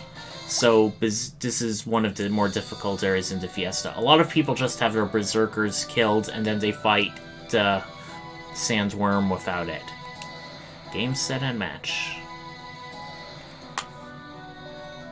Alright. Take care of the Black Chocobo, but nothing about poor Hiryu. We've all too easily forgotten our dragon. Alright. Good luck. Take care. Alright, and now we can go. Well, there's this big pyramid, but we can't really get to it at this point in the game, so let's just continue going. Now, being desert creatures, I'm pretty sure they're weak to ice and water, so that's what we're going to be doing.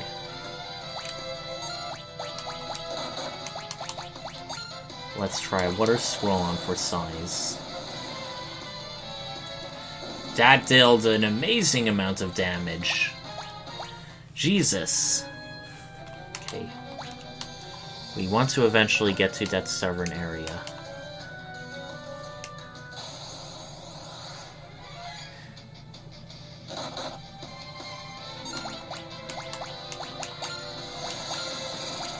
Let's not be too wasteful of our scrolls willy-nilly. Hopefully Diamond Dust should take care of them. Along with some physical attacks. Yep, I was right.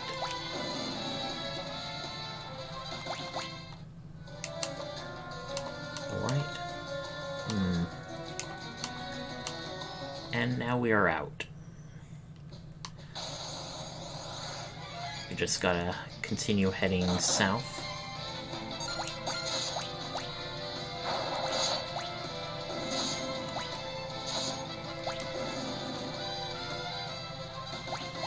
No biggie.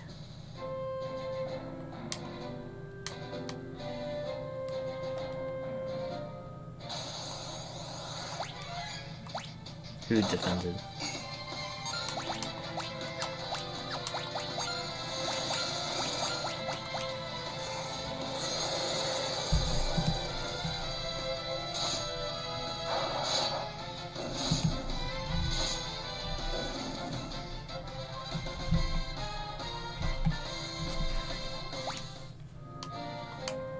Oh, one more thing. I didn't comment on it, but that shop in Lix sells Effers, which are very good because, you know, so far Effers have not really been sold, they've mostly been found. So that's another thing in addition to the Ninja Scrolls to buy there. Hold on, I just want to make sure I get the stuff I need. Without further ado, gone, the Town of Ruin. Guess this is the Town of Ruin Sid was talking about. Let's go north.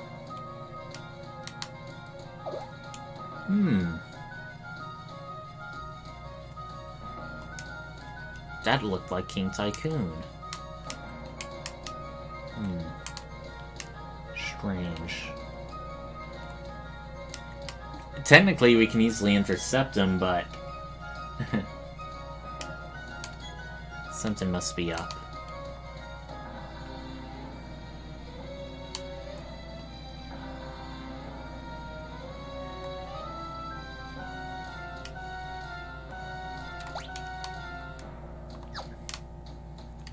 Now we found him. And now... Yeah, I noticed Lena looked at Ferris when she said Papa. That's a little nice touch, but a trap!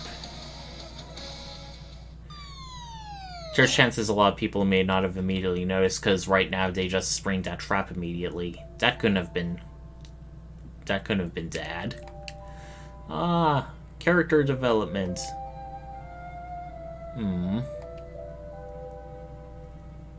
Aw, they have a unique hugging sprite animation. I like that.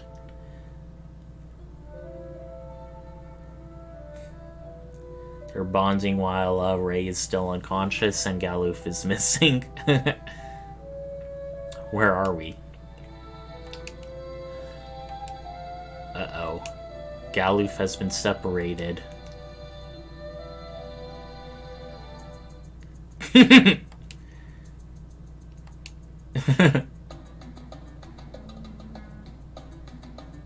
And Galuf demonstrates his super athletic moves. We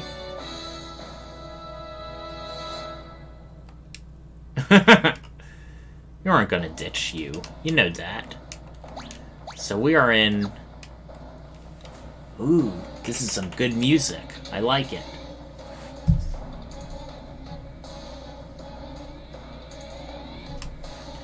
Wow. Just an endless open-air expanse of machinery far below us. What is this place? And teleportation too? Teleporting across the ocean, across the archipelagos, all the way to Crescent Island. Wonder if that's the source of these earthquakes. Uh-oh. Another, gotta escape here. But we're actually moving automatically.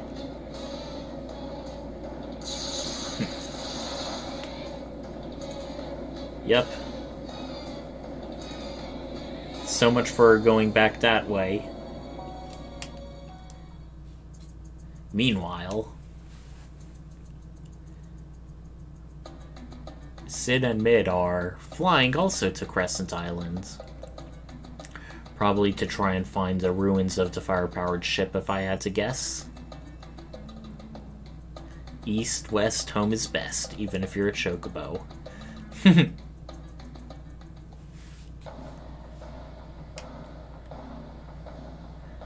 That was close, indeed.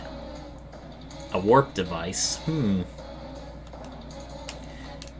Yeah, I agree. But then again, with all the monsters we fought and they're saying that's dangerous, you know it is.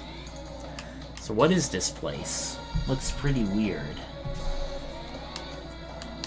Let's explore the area. Ooh, and there's chests, too. And just for the sake of it, let's rest up.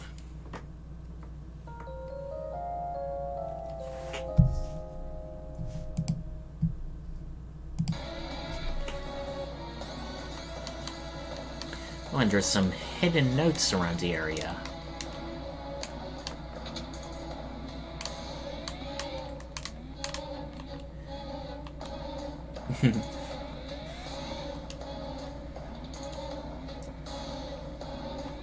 Check the urn, you say?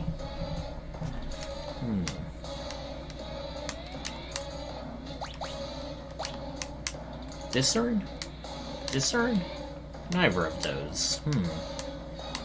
This one?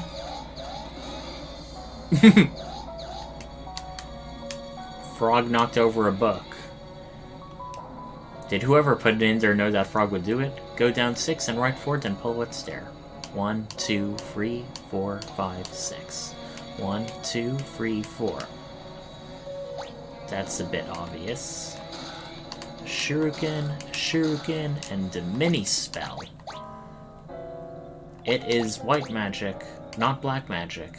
It shrinks the target much like Toad, except unlike Toad, you can still cast magic when miniature.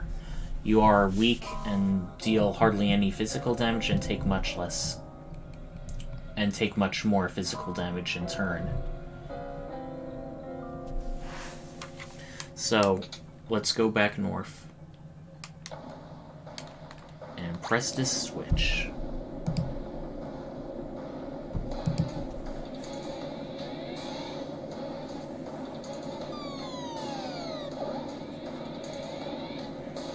And we just caused Sid and Mid, who are coincidentally standing where the trap was, to fall.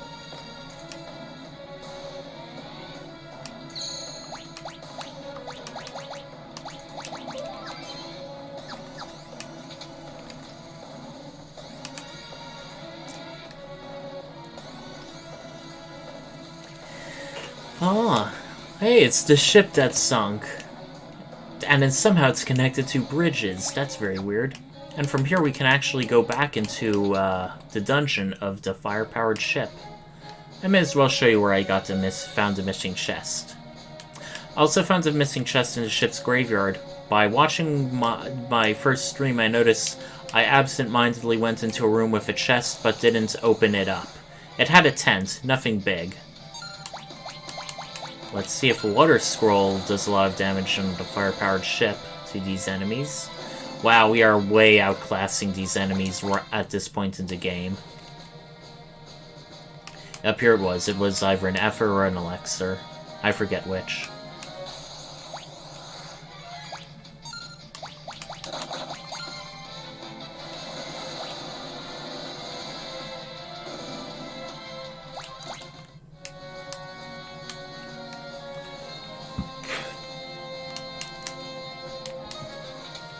Alright, we got what we came here to show you for.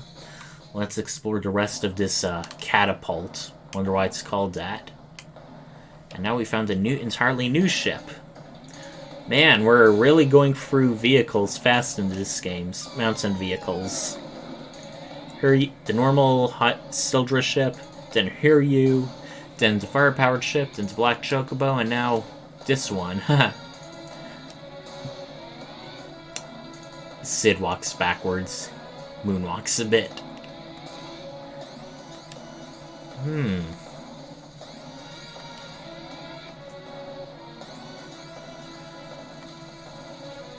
The Ancients. I like how that seems to be a go-to term in a lot of RPG worlds for an ancient civilization. They're just the Ancients.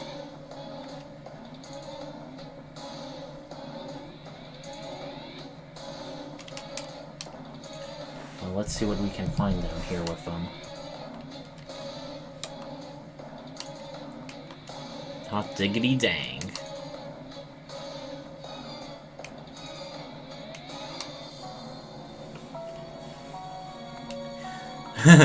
He's really getting into it now.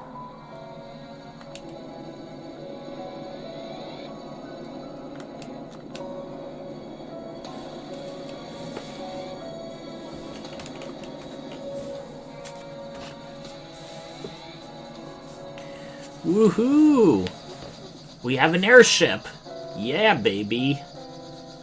With this, we can even go over snow-capped peaks. Does it matter who I talk to first?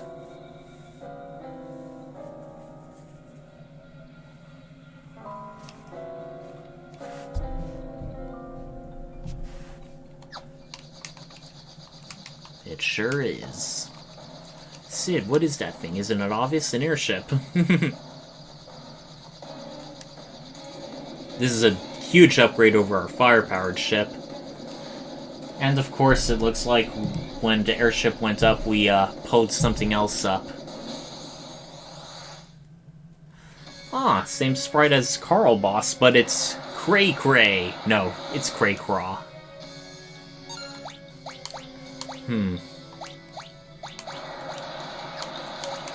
I forget what it's weak to, but...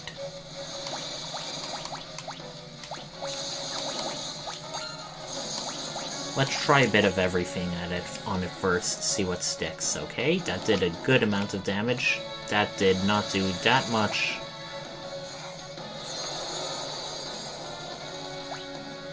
And ice did hardly anything. Okay, so I definitely know what we're going to be using. And let's see if Rama does more than the...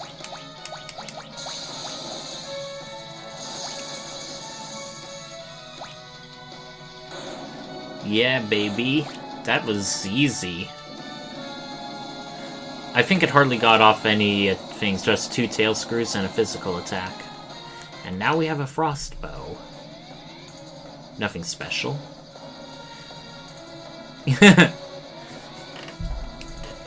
Someone's hungry.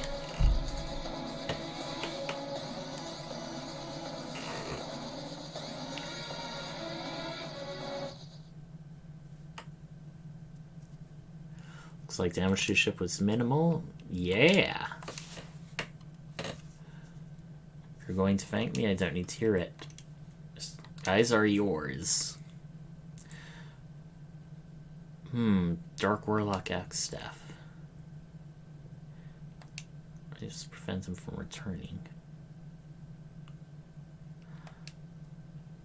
We already kind of know that, Galuf. In fact, everything you all said, we already know.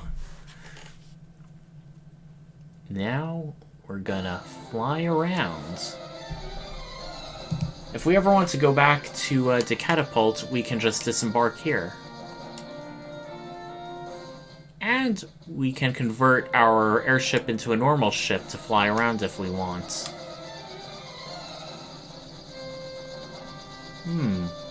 Where do we want to go? Well, before we go any further, let's go back to Castle Tycoon, especially since we saw what we believe to be our father.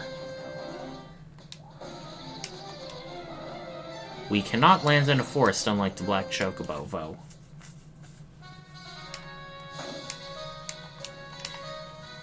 you may notice. You can tell there's more stuff to happen because the guard is at the left.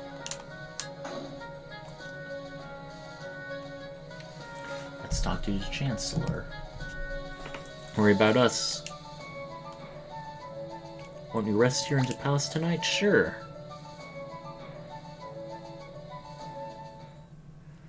Everyone's sleeping except for Ray and Ferris.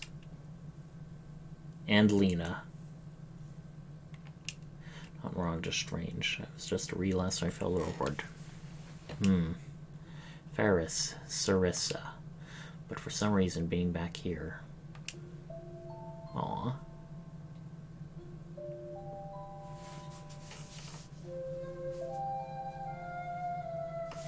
Kiraga. Ah, studying about magic, I see.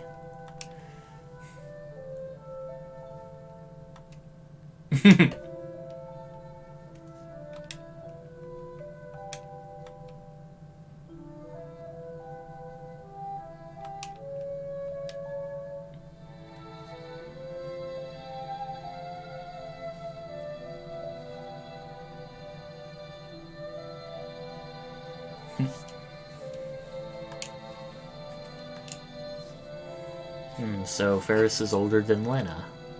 She's the big sister.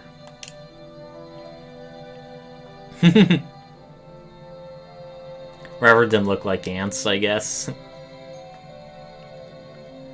Oh, Minnie.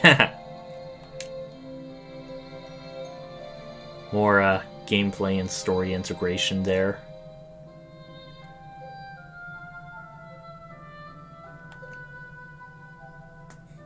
I mean, she's spending quality time with her sister. That's nice. She's the one who fell asleep.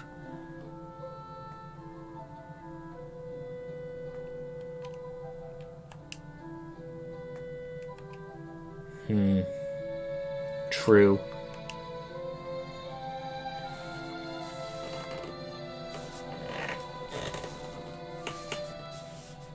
Yeah. Are you gonna talk about how, you thought you saw your dad in the ruins? I mean, that's pretty weird. I mean, most likely an imposter of some kind trying to trick us, obviously. Interesting legend to hear. Ah, they're also happy to hear about the Windrake, too. That's nice to see.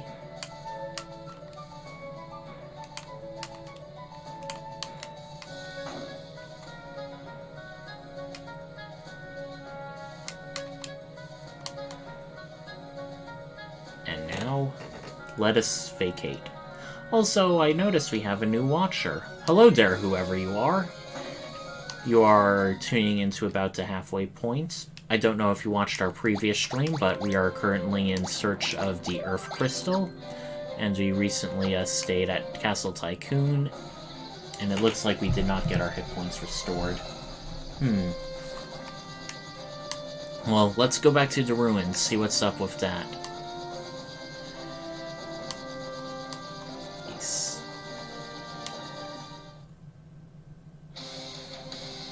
Scary music. Look to town.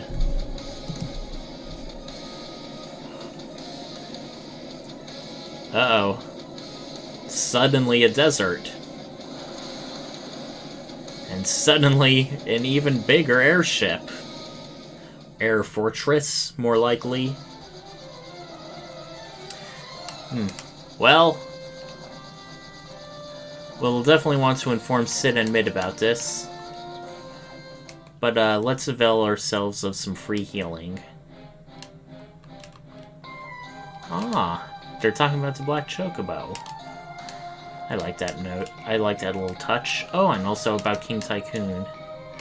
About King Tycoon and the desert. New dialogue options.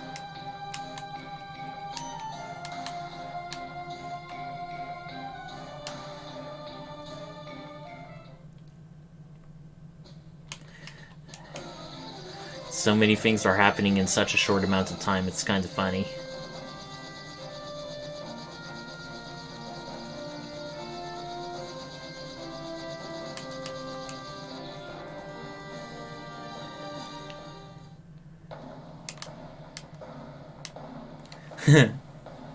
They seem to also have noticed.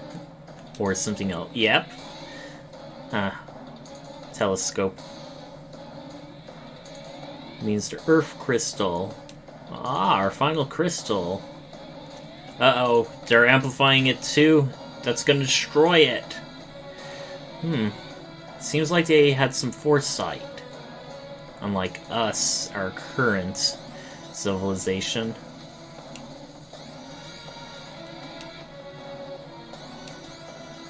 Are we supposed to get high?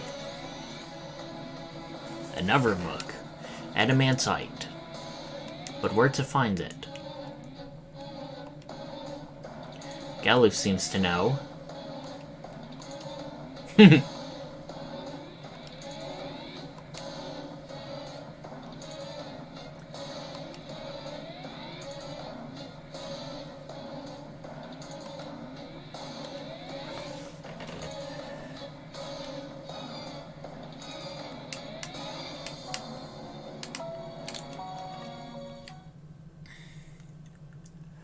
Well, we're now gonna go to all the various meteorites which fell for stuff. It won't just be the Tycoon one. Hopefully it should be a simple enough process. However, this one, unlike the other meteorites, does not really have an entrance. But Galuf had to come out of here somehow. A switch in a meteorite. A switch in a natural formation of something. Then again, this did have a... Ooh, the teleporter isn't flashing. Guess that's what an inactive one looks like. Welp, let's take it. Easy enough.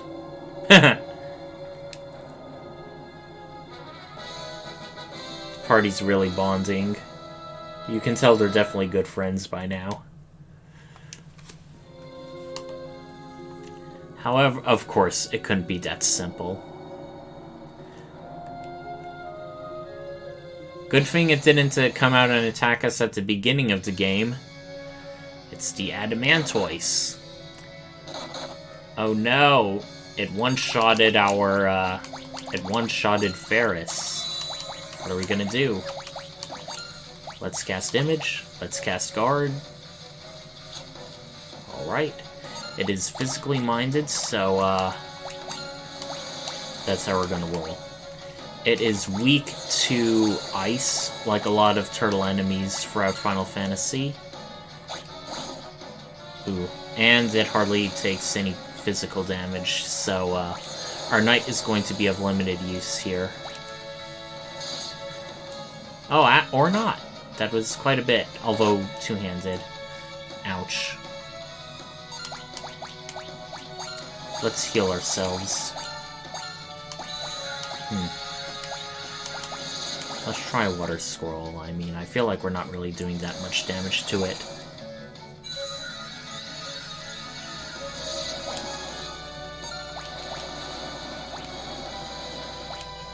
Okay, it's definitely weak to water. Gonna do a bit more of that.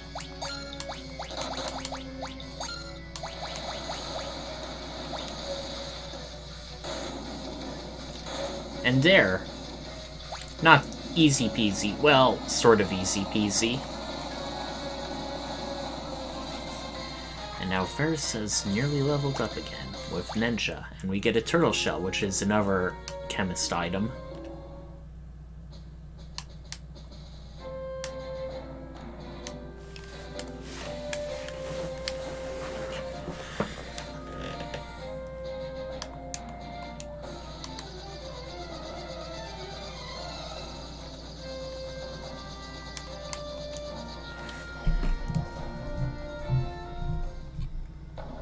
We can also have defeat the Adamantite with level 5 death, because its level is a multiple of 5. Forget what it is exactly, but yeah. Let's talk to Sid again. Level 5 death is a blue magic spell, by the way. So yeah, that's one of the strengths of the Fiesta. There's very multiple ways to go about playing the game. Different strategies based on your job for the various bosses and monsters. Alright. I hope by break that gives us full HP and MP. Not that it'll matter. We can do it anyway. This must have been what they were doing under the fire-powered ship. The music was a bit different.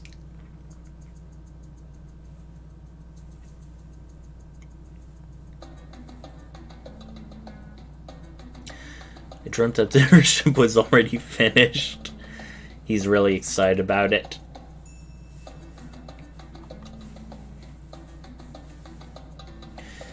Ooh, that's nice to know. They seem a bit worried. Again, more stuff in a book. Ooh. They're not joking about this, by the way. We have a pretty tough boss coming up for us.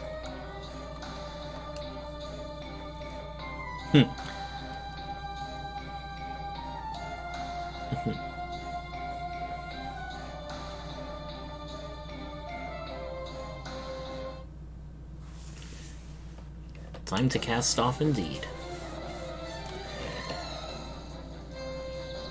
But before we do, let's restock on some stuff.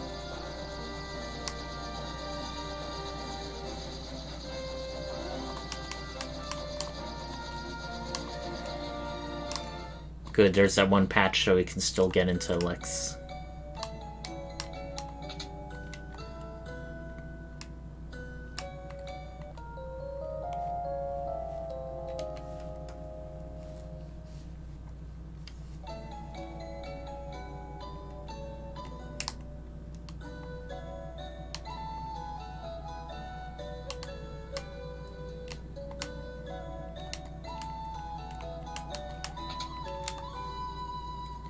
So what are we going to buy?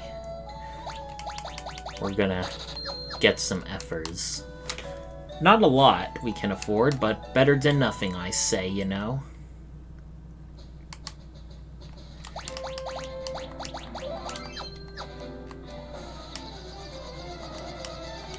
Now let's go even higher! Nice. Here's really nice looking backgrounds. Really shows how high we are. And we seem to be being fired on with explosions every so often. They don't actually do any damage, it's just there for the sensation. We gotta go to these areas on the side. And they are some pretty powerful guns. Missiles take off a portion of your HP, but fortunately, they are very, very weak to ninja scrolls and summons, so that's what we're going to be making use of right now.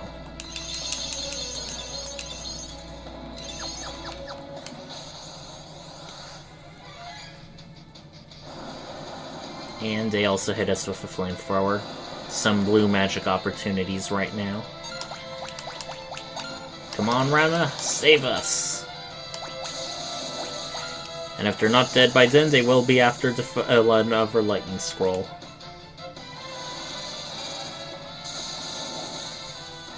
Ooh, I see a second airship in the background. Or maybe it's our airship and we just disengaged and onto the... Yeah, I think it's our airship.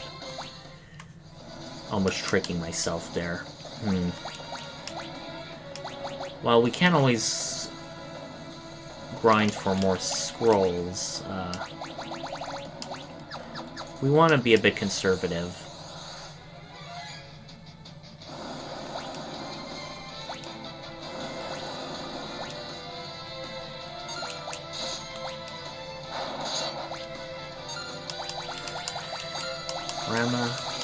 Rama, attack.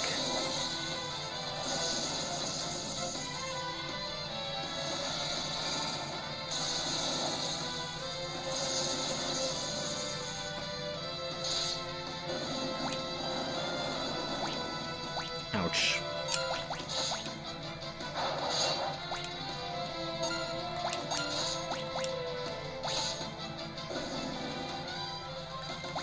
Now, the funny part is, we can actually exit this area, which we are going to do because this boss is tough. We're gonna make sure we are really well rested before doing this next sojourn. Don't worry, the runes aren't going anywhere. They're just staying up there, floating. No, it's kind of funny. We got a water crystal in the water tower. We got a fire crystal in the fire-powered ship. But we're getting the earth tower in the flying fortress, and we got the wind crystal in a land-bound temple. You'd think for the wind and earth it'd be the other way around, but... oh well. And here's the next... This boss overall is tough, even if you're not doing a Fiesta. Oh, we actually have one more. I fooled myself. Okay, it missed, thankfully.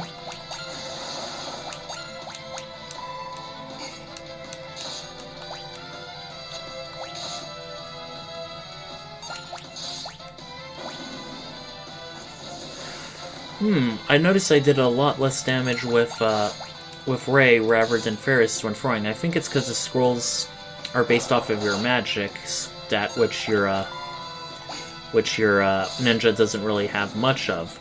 But since I equipped Summon, which replaces your magic with that of a summoner's, which is the best in the game, that's a big improvement. So much for their defenses. Something bigger and badder is coming out. Oh my god, a giant gun! That's going to be our boss?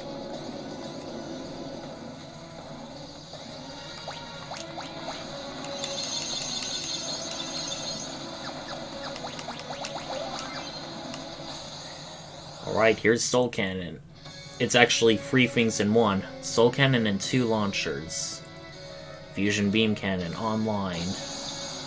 It is weak to lightning, but even then, that may not necessarily make things easy. And you may notice when it hit us, we now have Galuf has gray hair. That is the old status effect. What that means is we will, over time, do less damage as the battle progresses, making our characters weaker. And it looks like we destroyed both of the launchers, which is very good.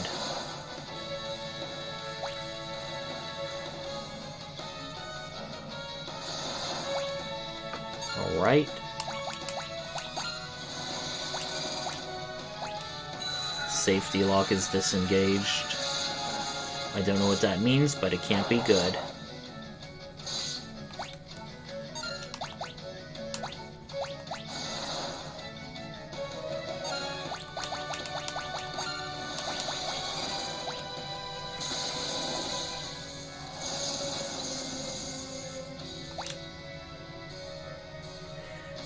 Blast shielding activated. It's gonna blow. Unless we kill it first. Ooh. Ah! Looks like we killed it in time! But we've done Soul Cannon, which I think is a very powerful blast that hits all party members. Okay. We did it. And 7 ABP. And also 2 high potions and dark matter. That's also great. So I guess that holds our way in. And now, we go into the dungeon. And as this is a one-time only dungeon, I am definitely going to be consulting our guide. Give me a moment, please.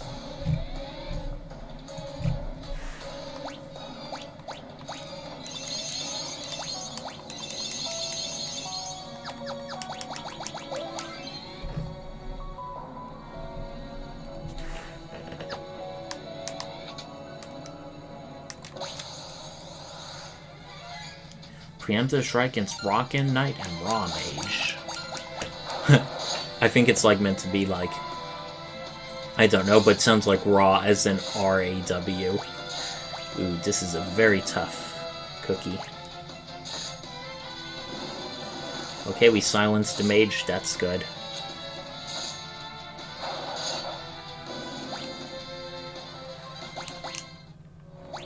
We have 12 chests to find.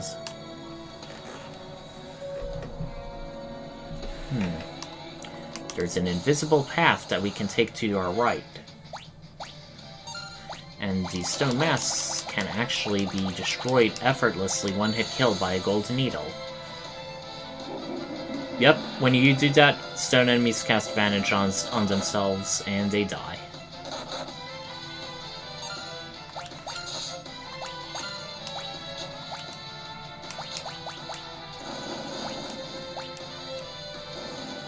Alright, a decent amount of damage.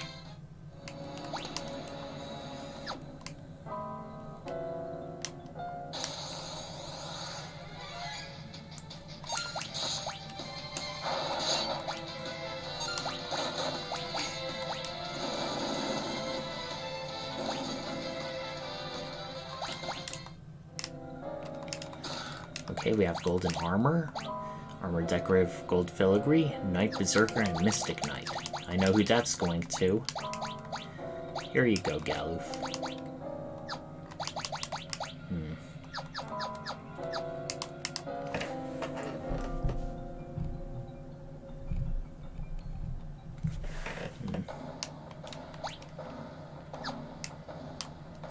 Another invisible area.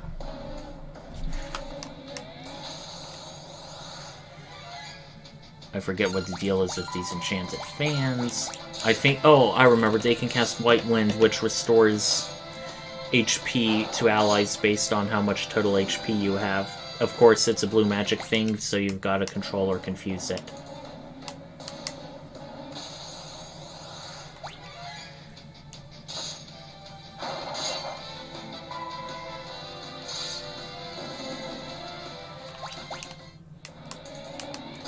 Okay, we got an elixir.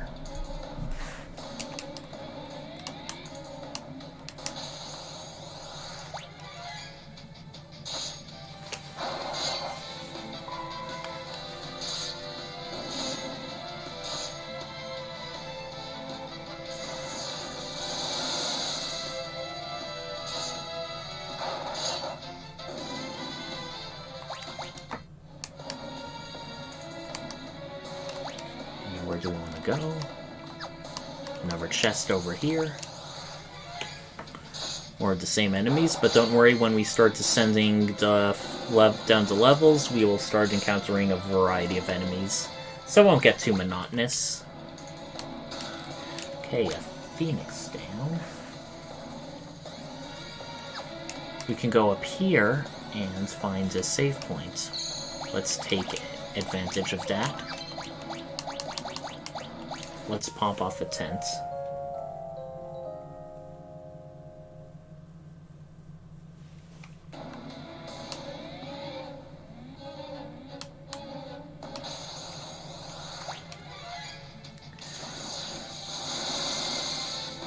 Ouch.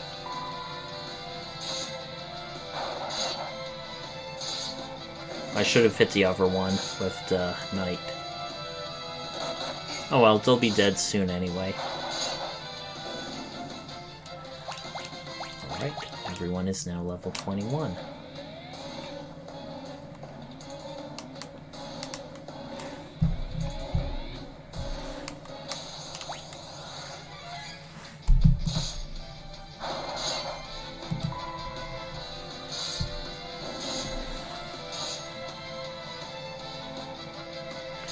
Ferris is so fast, she almost attacked twice in a row.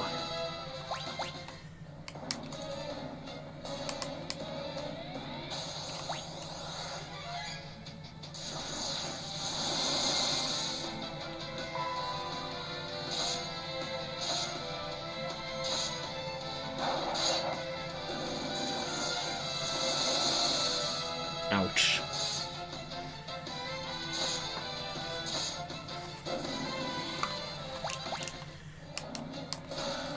Golden shield. Also, night only for a party. Is it worth the decrease in attack power?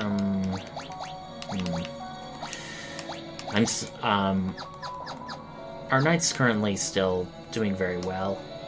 I'll still keep him with two-hander.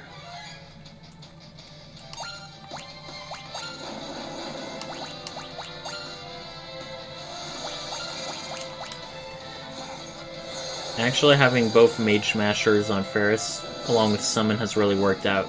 It's made her a pretty powerful spellcaster, despite being an Ansha. Right.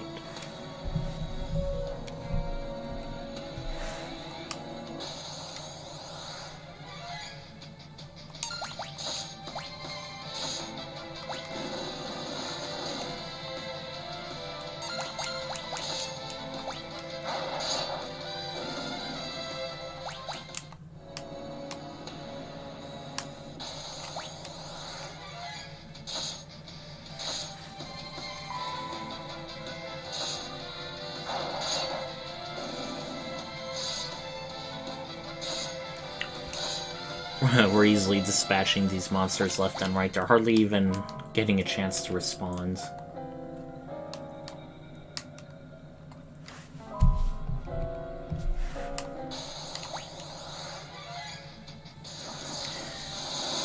I'd like it if we got a bit more variety. We're just attacking these same fans again and again. I mean, I suppose they're good for a speed bump for XP and AP. But besides that, not much.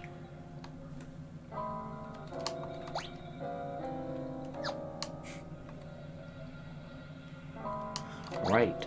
We're at a new level. We should start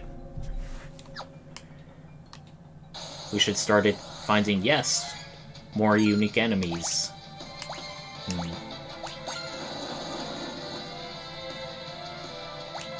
Okay, decent amounts.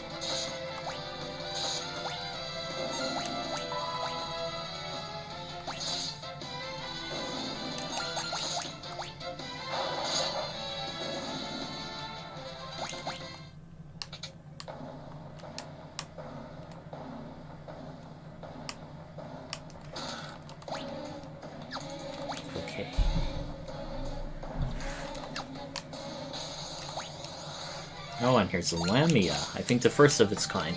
I forget, I think you might be able to steal some Dancer-specific equipment from it, but I could be wrong. Let me look it up.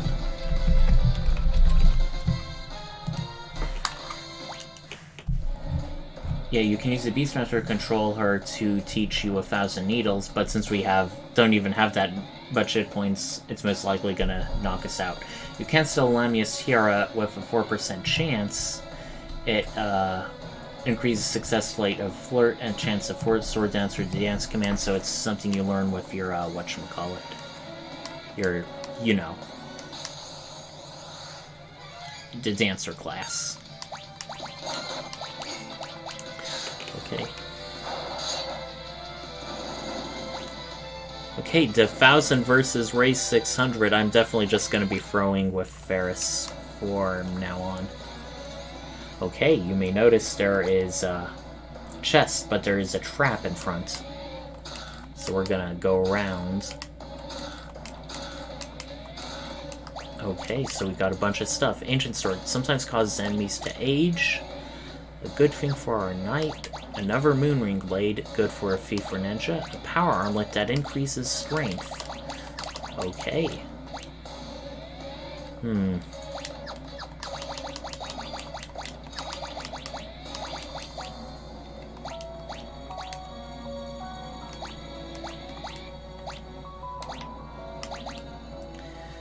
The Ancient Sword, I think, was in prior Final Fantasy games, except like in Final Fantasy 2, but I think it casts Curse instead.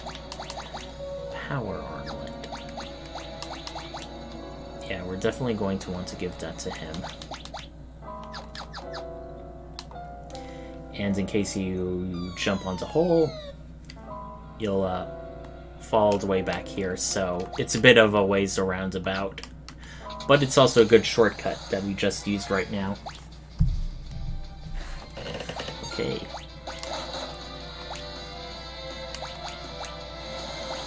Maybe they're weak to water, I don't know. It's still enough to one-shot them all. And we've almost leveled up our ninjas' job levels again. Very good. Very good indeed.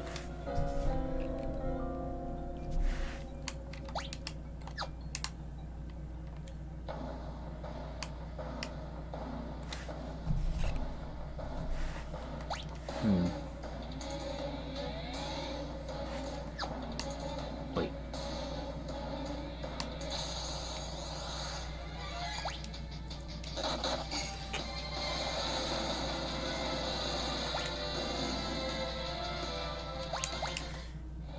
Let me make sure. No, I'm tricking myself.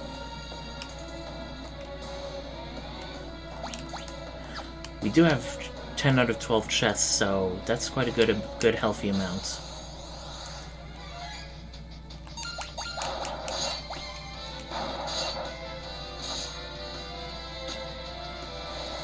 Ah, that was a waste. Oh well, they're relatively cheap. We can buy them more of them soon enough. We are getting quite a bit of gil here.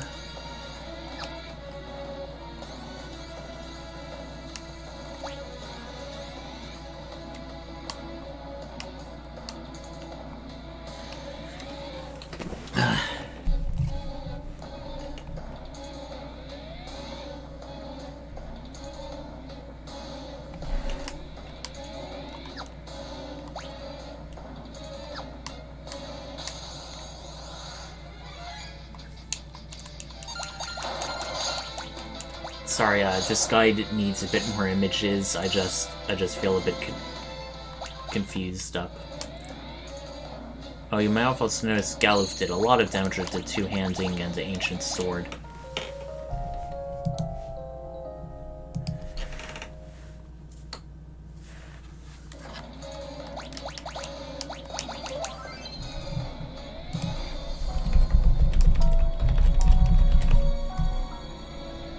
Hold on while I consult another map.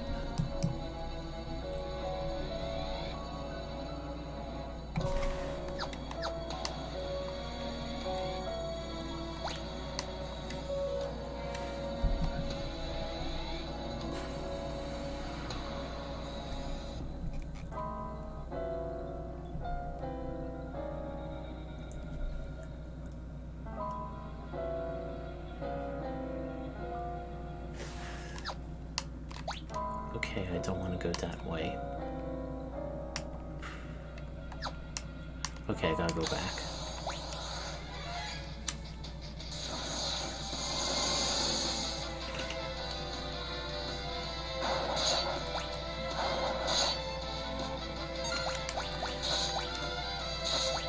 Oh no.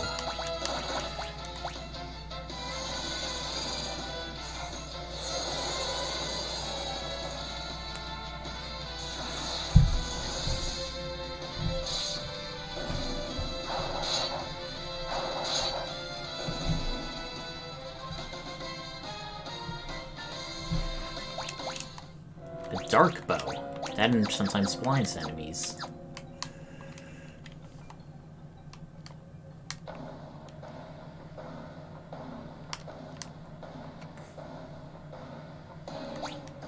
Do do do do do do do do do do.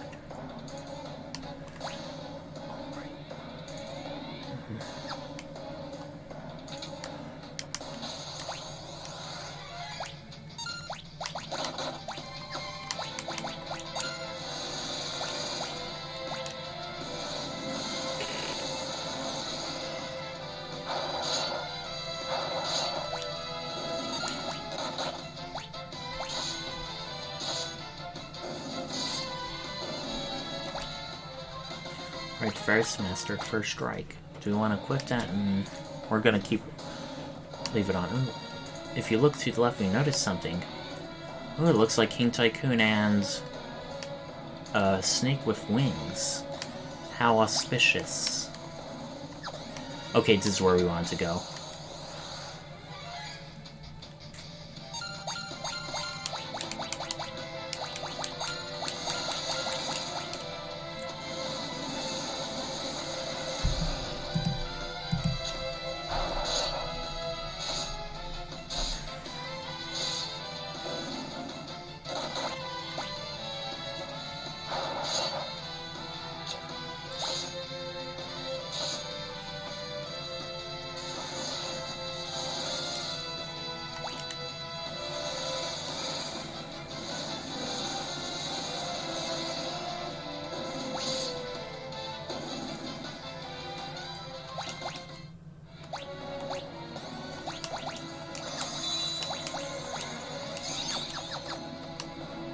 Pink High Potions recover 500 HP per dose. That makes them very useful.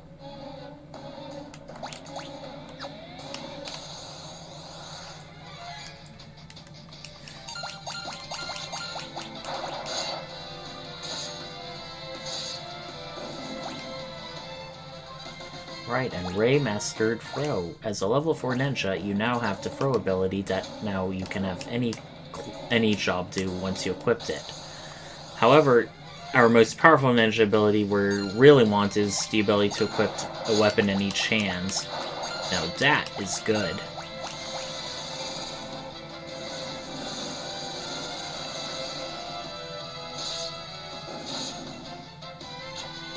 Ooh, these Ronkin Knights have pretty good evasion.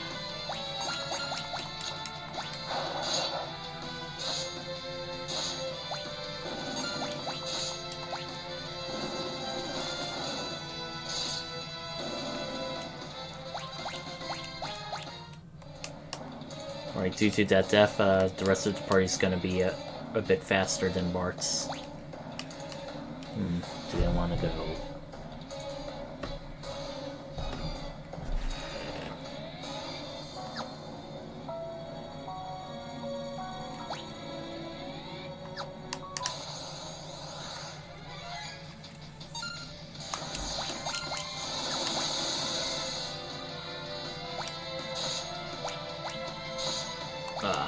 I did the wrong ones again. Whoops. Still does a decent amount of damage.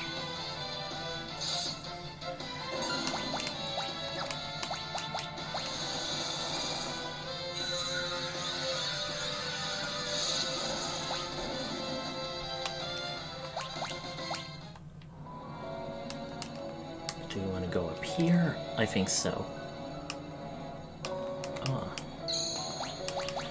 Never save points.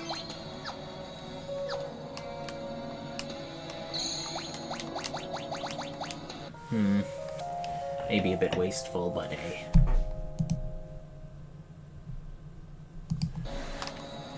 Let's go down.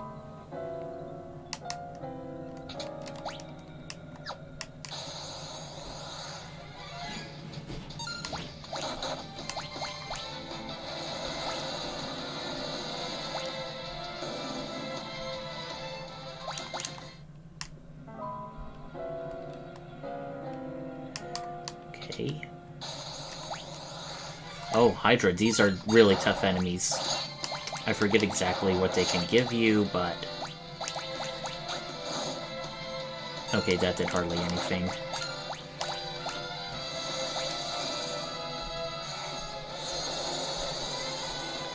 I do know that they're very useful to get as a Beastmaster.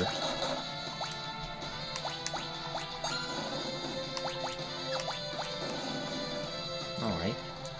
Didn't take much for them to go down. They give you a Dragon Fang. That, like Dark Matter, does whatchamacallit. That, like Dark Matter, can be combined with doing things. Okay, Ghidra, I forget what their deal is, but if I remember correctly, they're undead. Yep. And they counter with level 4 Gravitra, which is a blue magic spell. No, this is not where we want to go.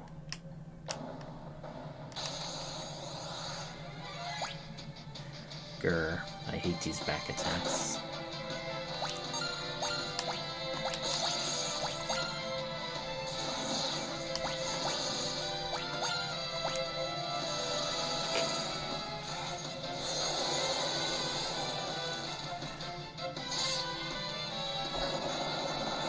Oh no, he cast ult on himself. Oh well, they won't be dead around for long. Alright.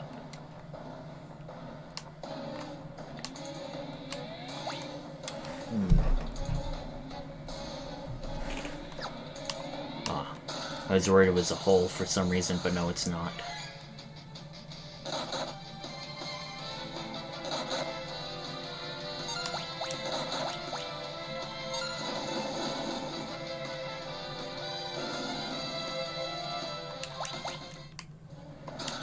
Then you've...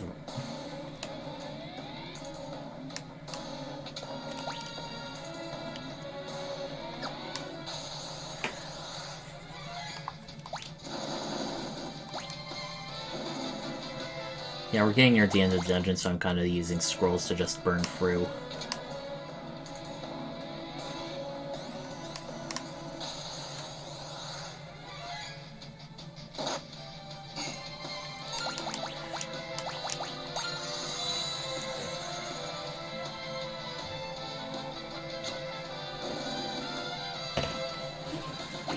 And they also give you a Phoenix Down in return, so it's more or less a win-win enemy.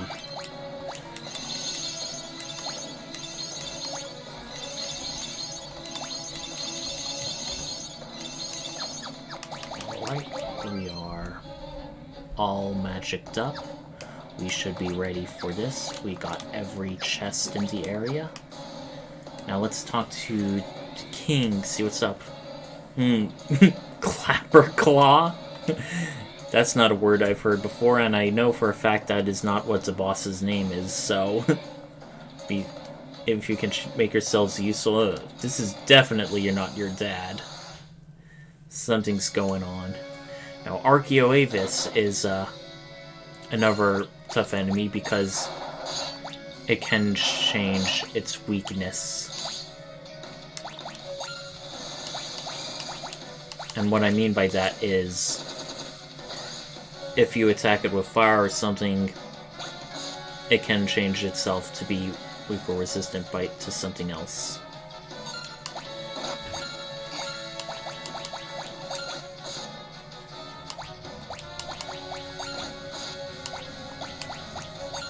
Yeah, we're going all out a bit, but hey, this is one of the tougher bosses. It's worth it.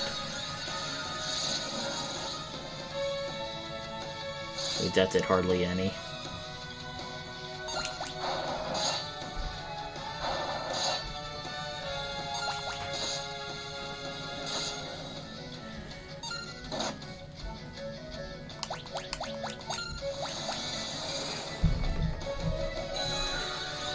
If you had 1,000 needles with your blue mage, it can really do a lot of damage. It would be probably the most damaging thing ever at this point stage in the game.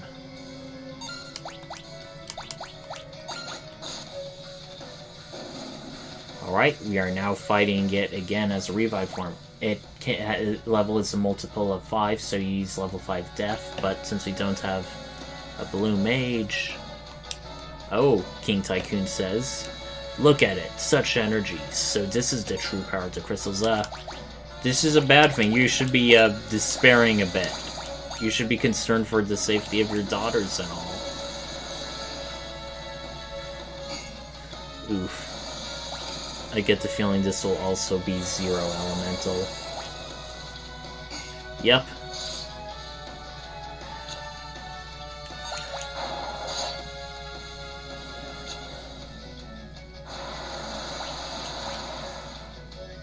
Ouch.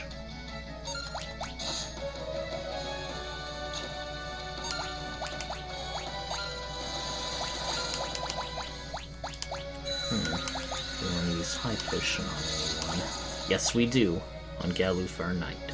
Okay, it has a huge magical defense, even with non-elemental stuff like Sylph. Okay. Alright, good.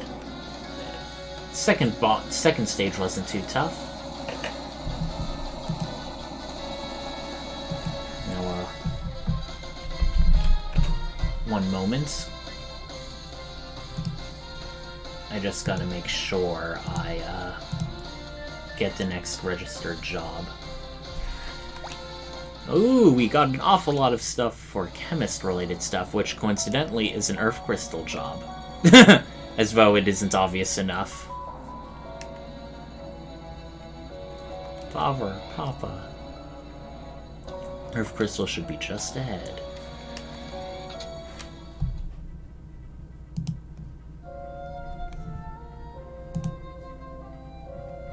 Father, Papa. This is bad. Something's got to be controlling him.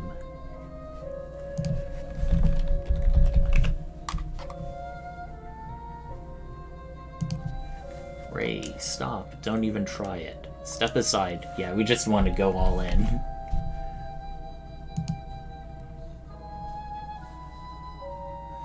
4 of you got realized so you could destroy us altogether.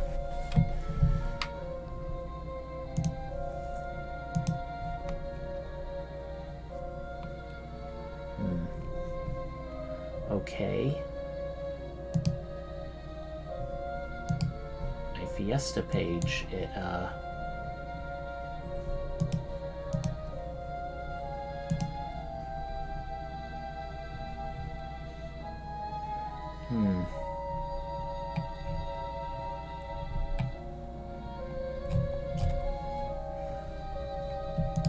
Sorry, I've just... Okay, with the 4 of you guard like this, I can destroy it all together. How convenient. Ah, it is not King Tycoon. Sorry, I was just trying to engage with Gilgabot on Twitter to see what my next job crystal is. I seem to have done things a bit different, so instead of using Twitter, I used 4-job Fiesta itself to unlock the Earth Crystal job. It says I have Chemist, but I'm not getting a notification on...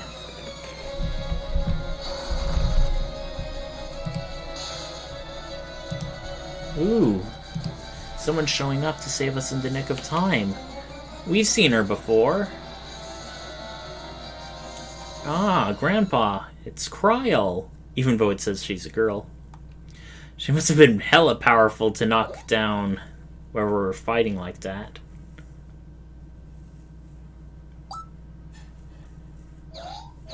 That's pretty comical. He's no longer confused.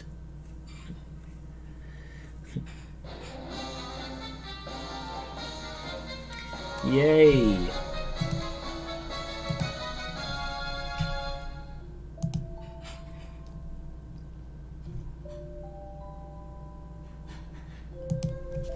Grandpa, I missed you so much.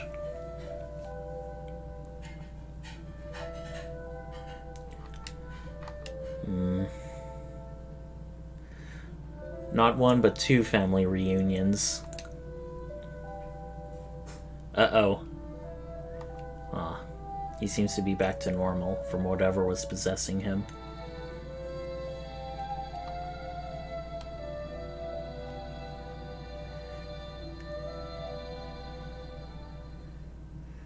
Uh-oh.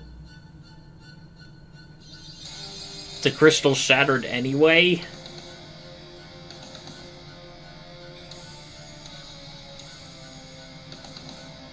And is that new...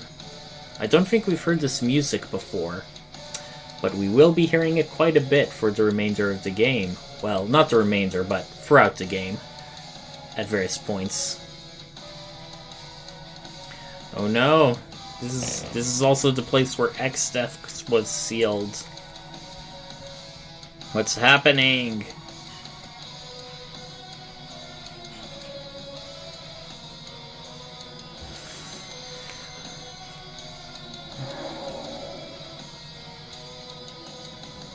Exdeath. It's good to see you again, Galuf. Mwahaha!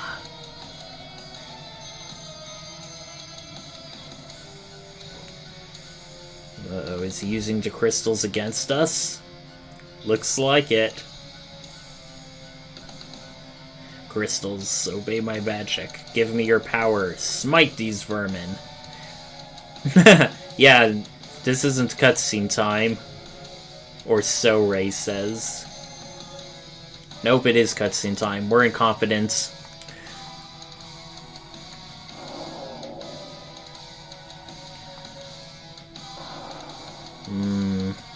Now, if that's not ominous, I don't know what is.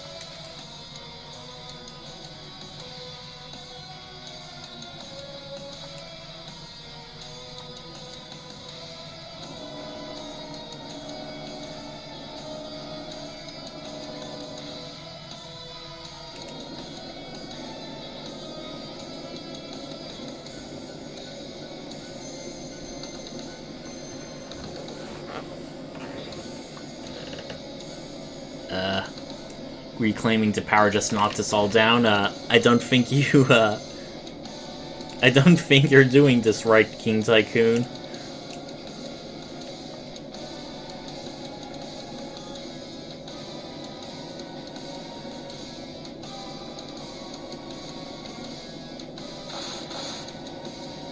Oh no. Is he gonna take all of the new job classes for himself?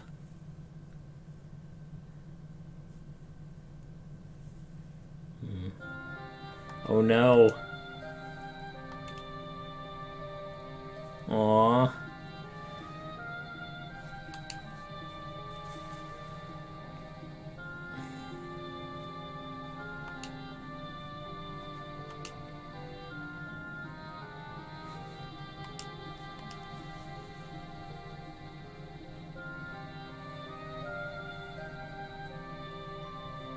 Like in Final Fantasy II, when they die, their sprite just flashes and fades away. And the crystals, those murdering crystals, are all twinkling in their sadistic victory. Oh, look, they're even dancing around us. How disgusting.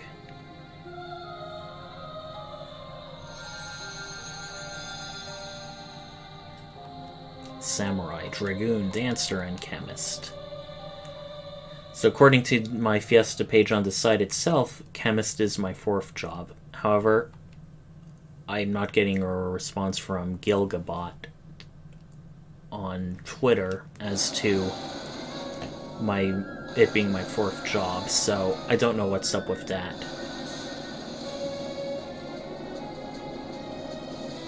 And now we're all manually running away out of here.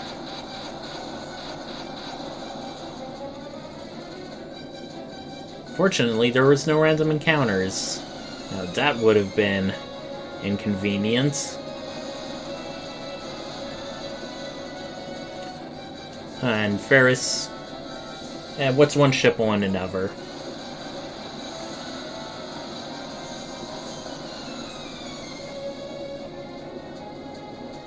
Airship, sea ship, Sildra ship.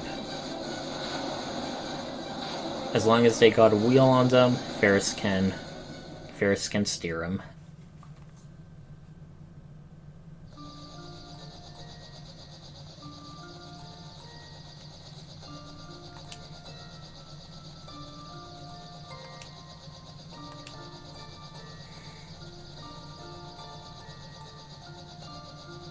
Galuf, that's a bit of a dangerous position to be.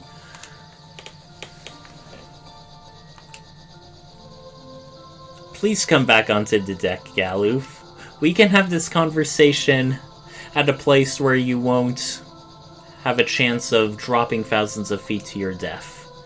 The Dawn Warriors. Sounds almost like the Warriors of Light. Thank you.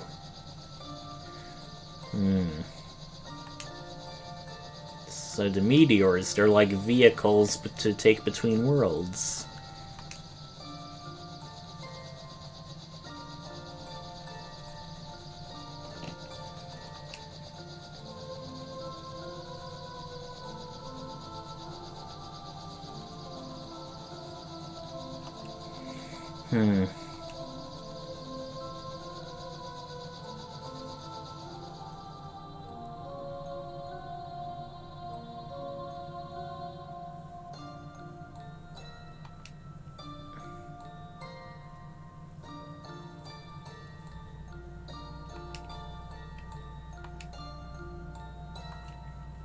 Aww.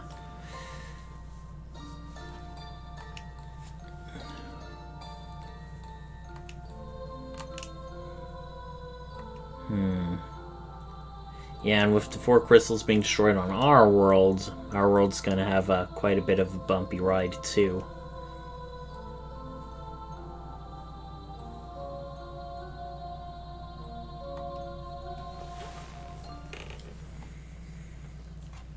Ooh, fancy-looking cutscene time.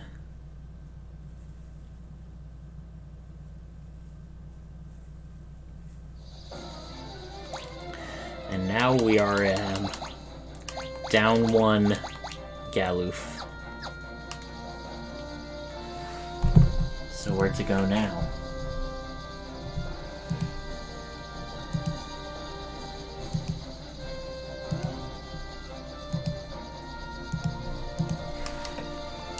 Well, let's disembark anywhere where we're gonna get a scene.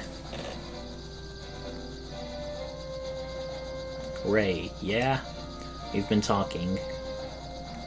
Now that we're fighting Exdeath in that other world, well, we've got to avenge Papa. Yes, what's more?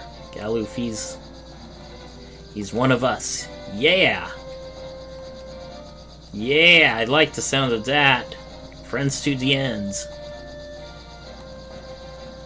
Well, it's kind of what we have been doing ever since the Fire Nation, I mean Karnak. Sid! Sid is pretty much our quest giver for this good portion of the Fiesta.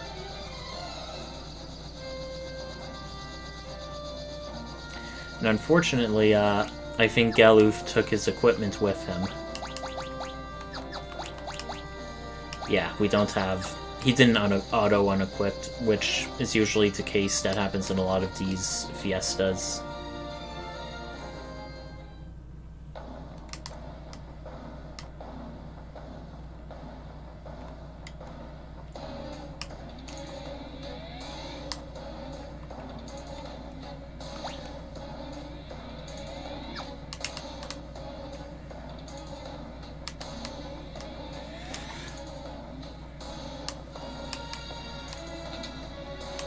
And we have a note.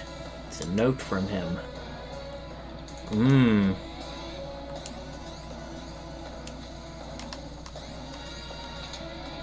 I do like how it shows how, just like with flying back-to-back Chocobo, not everyone else in the world is necessarily idle while you're going around on adventures and stuff.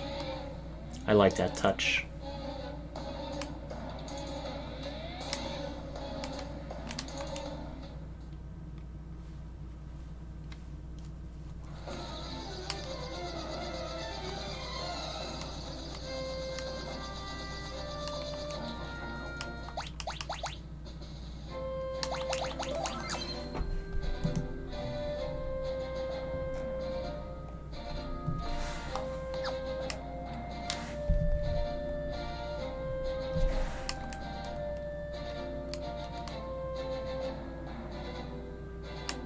Oh, the black chocobo is outside. I mean, what, did you expect him not to fly back? Sid Midward, guys, stay back, it's dangerous. Uh-oh. Yeah. Should have kept it. Ah, it seems to have reactivated the teleporter. Some of these exclamations the characters say is rather amusing.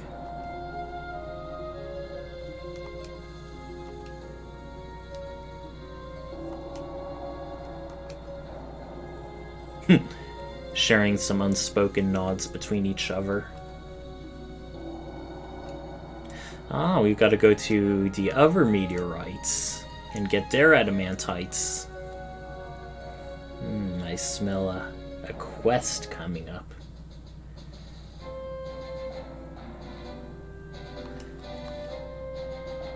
See you there. Once again, we are going to go back to Castle Tycoon once more for another scene.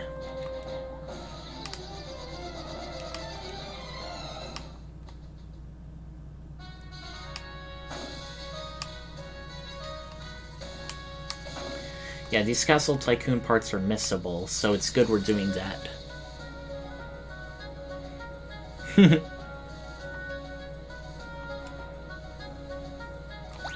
Oh, they miss us.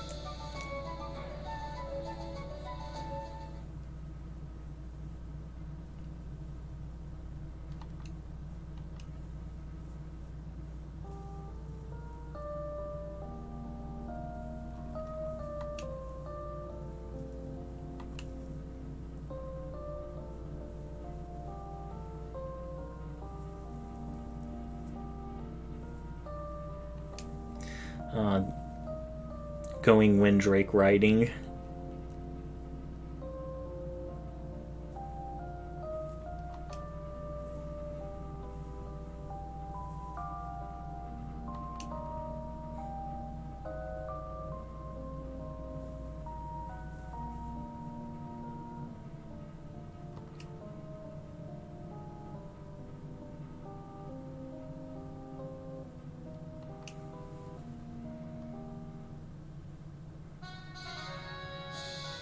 A lot of sick parents in this game.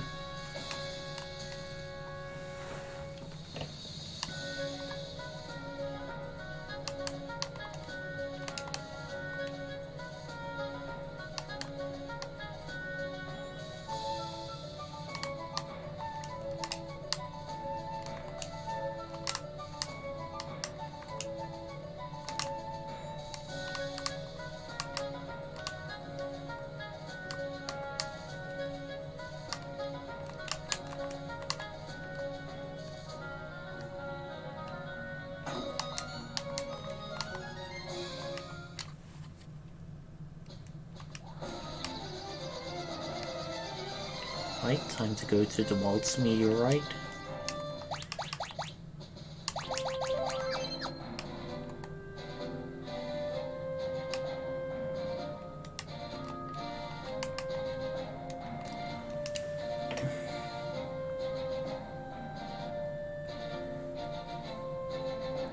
Ray scratches his head. They come back out. Unfortunately, it's not so simple. And we are fighting Porobolos. Now, this is an interesting battle. Individually, these don't have much hit points, but if you don't kill them all at once, they will start reviving the others. So the best way to go about this is to use area of effect attacks and spells for all of them.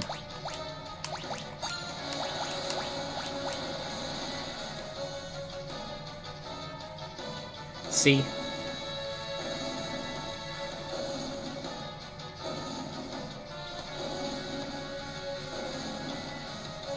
Yeah, if they die, they cast a Rise, but since they all died at the same time, they didn't even get a shot off. I agree, it is awesome. Sometimes life and death struggles can be pretty fun.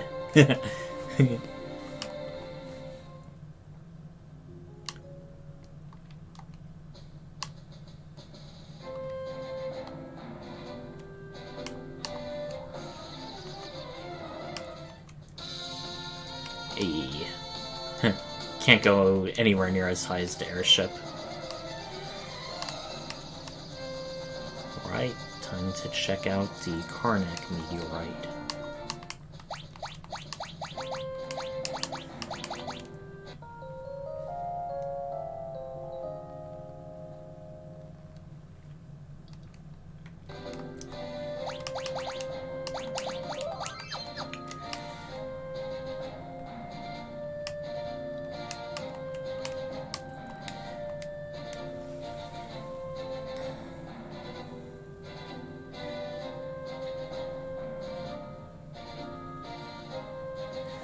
Oh, of course.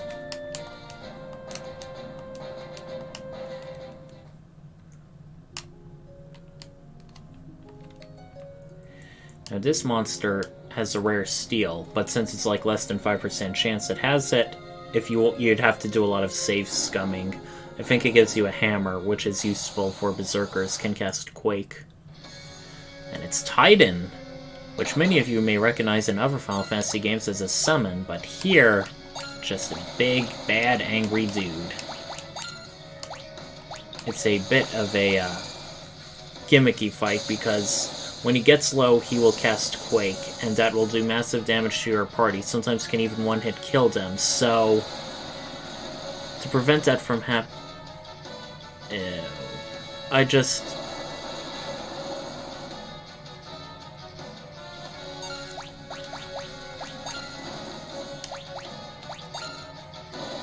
Yeah, we're gonna die. Yep, even if it dies, you will get it.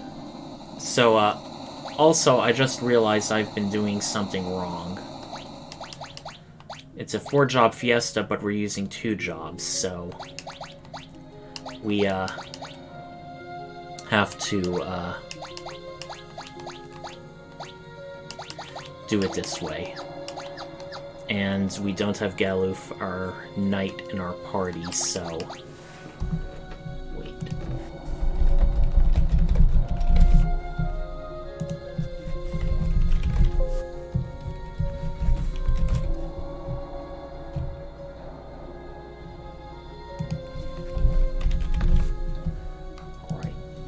here's what we're gonna do.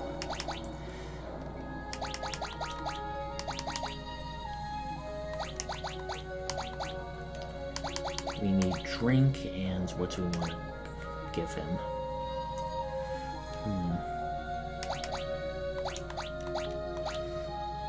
Can be enchanted.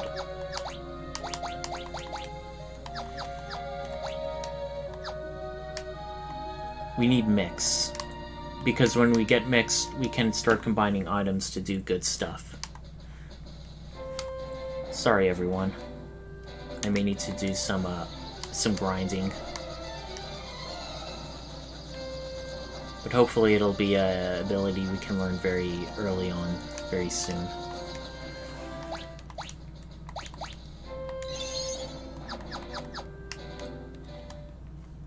Sorry about the Pro Bros fight. I don't know if that's like disqualifying or anything, since I only beat it with 2 jobs, but I sort of feel like, in the spirit of it,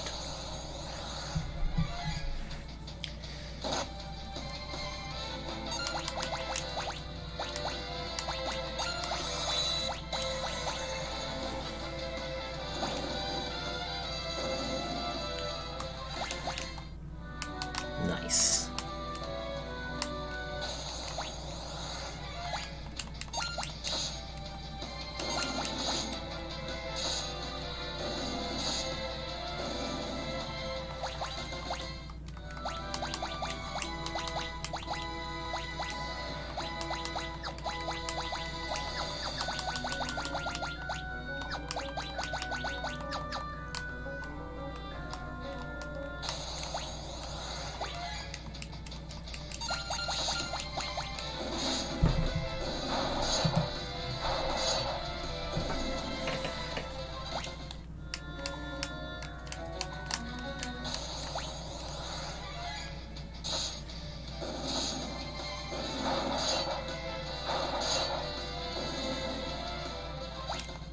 Hopefully one more Skull Eater, and then we'll be up at job level.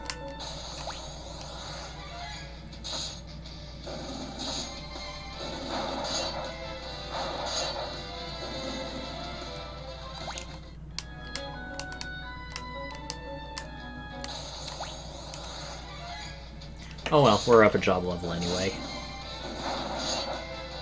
Kinda weird how this cave dungeon is just full of squirrels. Okay, I mastered pharmacology. Pharmacology doubles the potency of potions, efforts, and more. That sounds good.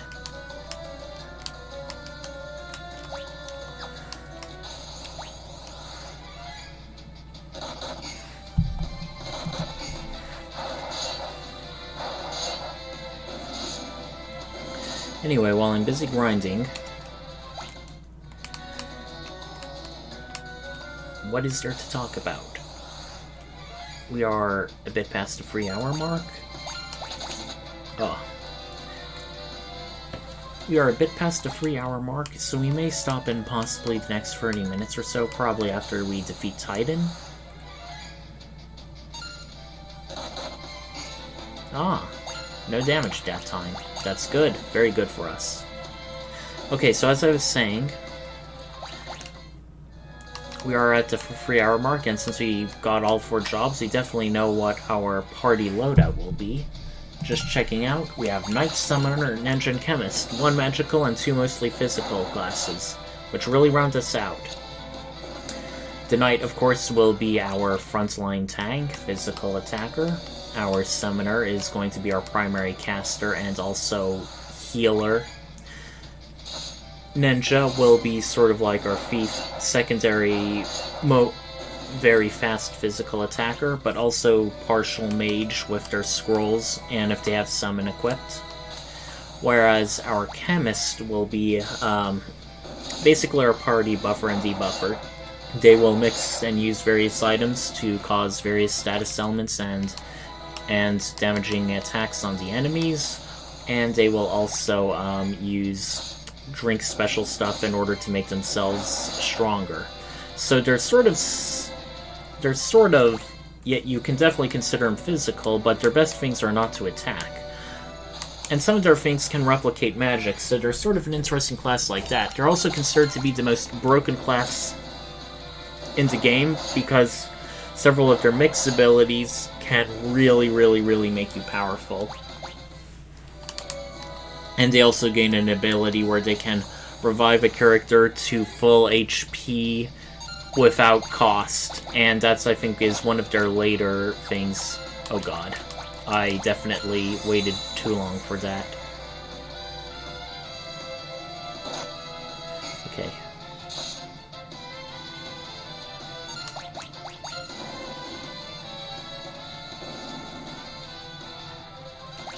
Alright, 2 more battles, and our chemist should be good to go with mix.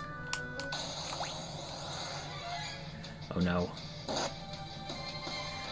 Dang, that's so much. Oh well, good enough.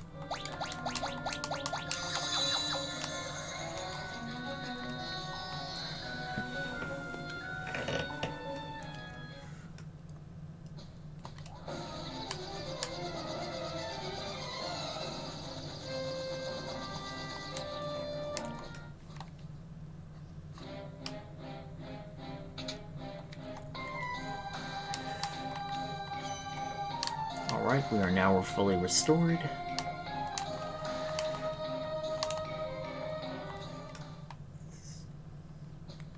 And now before fighting, we are going to start mixing some things up in battle. No, wait. I actually need to equip it. It's not a default thing. Mix. Can pursue in battle to augment stats or harmed enemies. That is the MVP for the chemist, and it is something that you will be wanting to have with you for a good portion of the game for a chemist build. Antidote, Maiden's Kiss, Levisalve, we can float now.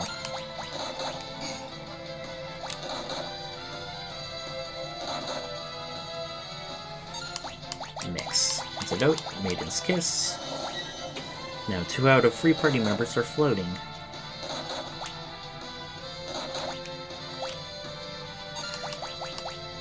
Antidote, Maiden's Kiss. Everyone is floating now. But the good thing about this is float persists even after battle. However, if we rest at an inn, we unfloat, so we're going to want to keep it on us. There are other ways of gaining float. For example, Beastmaster can find a certain enemy that can cast float on the party. Gaily Cat from the mountain. But Antidote and Maiden's Kiss is a much more straightforward way of doing this.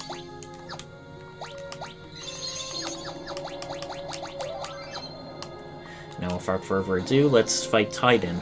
Much safer this time. I like how there's very thunderous stomps, but, whatchamacallit. Very thunderous stomps, but, you don't actually see it on the screen. Okay, let's see what mix list. I want to show off some cool stuff if I can.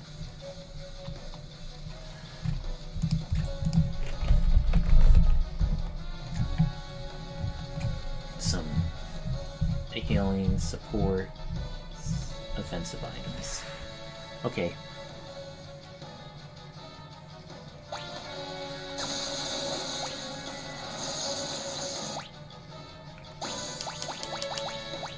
Let's use a Dragon Fang with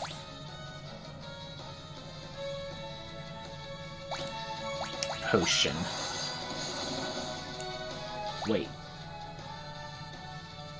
I think that was wrong to do.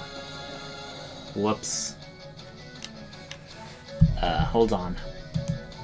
I don't want to waste a dragon magic thing. Those are very rare.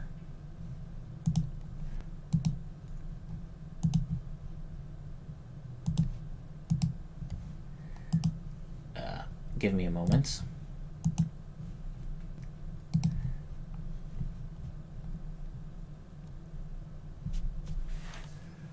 We should be going back online soon.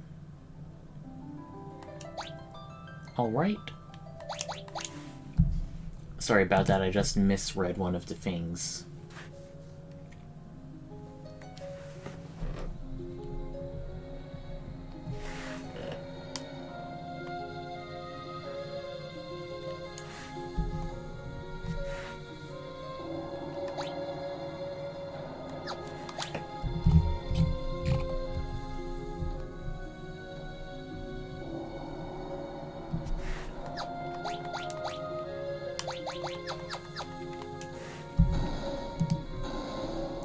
Alright, third time's the charm.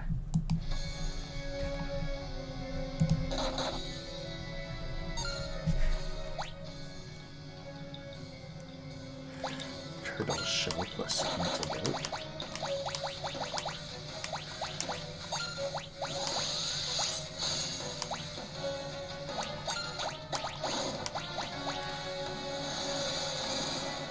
Turtle suit decreases defense and magic defense by half, should make our attacks much more powerful.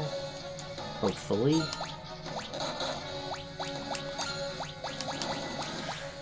And now for some...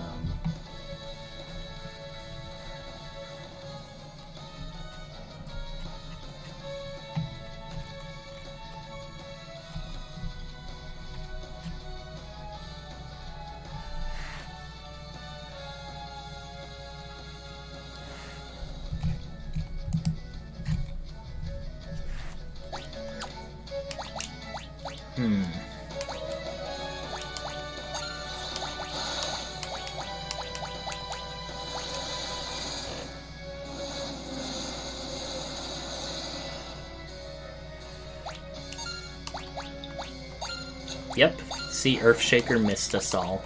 We are safe. Okay, that was a much easier battle this time.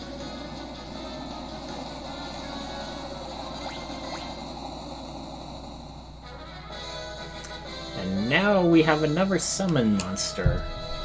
Great.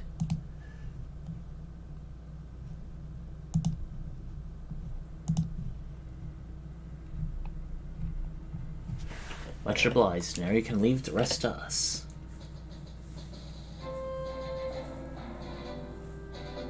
Alright, let's go to the next meteorite. Yeah.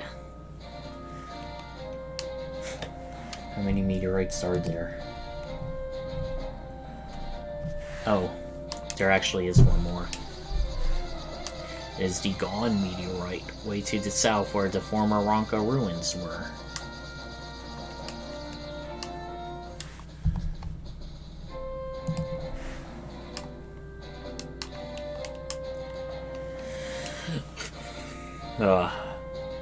I don't think there's another boss after this, but yeah, because we fought 3 different boss monsters and 3 meteorites. Oh, there definitely is. So yeah, 4th time. It's the charm. Evil turtle, evil bombs, evil titan, whatever the heck this is. Kind of weird how on the map it doesn't like have monster sprites for them, but then it's like it's just these weird things and then they turn into something. So what should we drink? Let's increase our attack power. It just used Aqua Breath, so it will waterproof probably won't do much to it.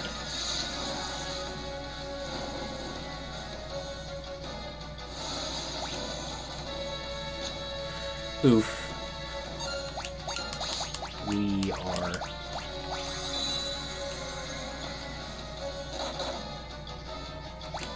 Dang.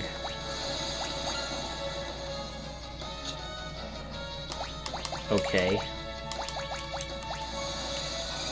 Let's see if Lena can solo this. Lena, I mean. I do not think she'll be able to. Or if she does, it will be a very close battle.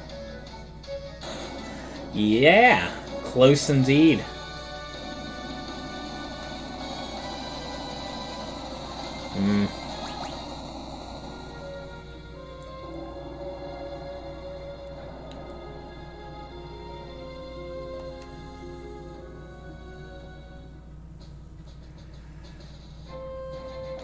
Are you alright? We are now. That was close.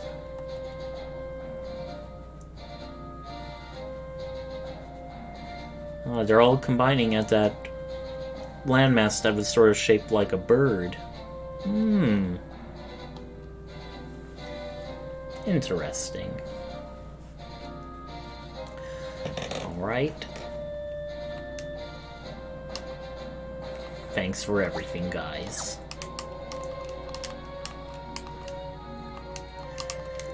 But before we go there, we're gonna have our fat stacks of gil and buy us a bunch of all the scrolls and efforts we can shake a stick at. Back in Bart's hometown of Lix.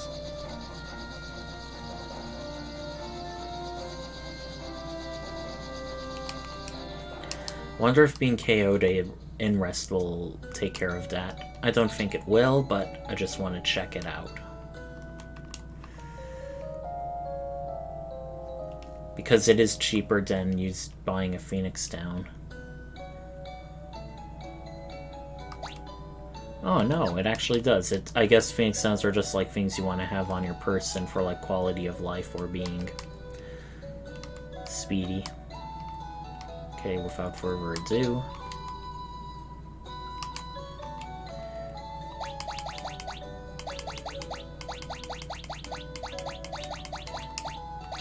Okay. 30 efforts, that should more than do it.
Alright.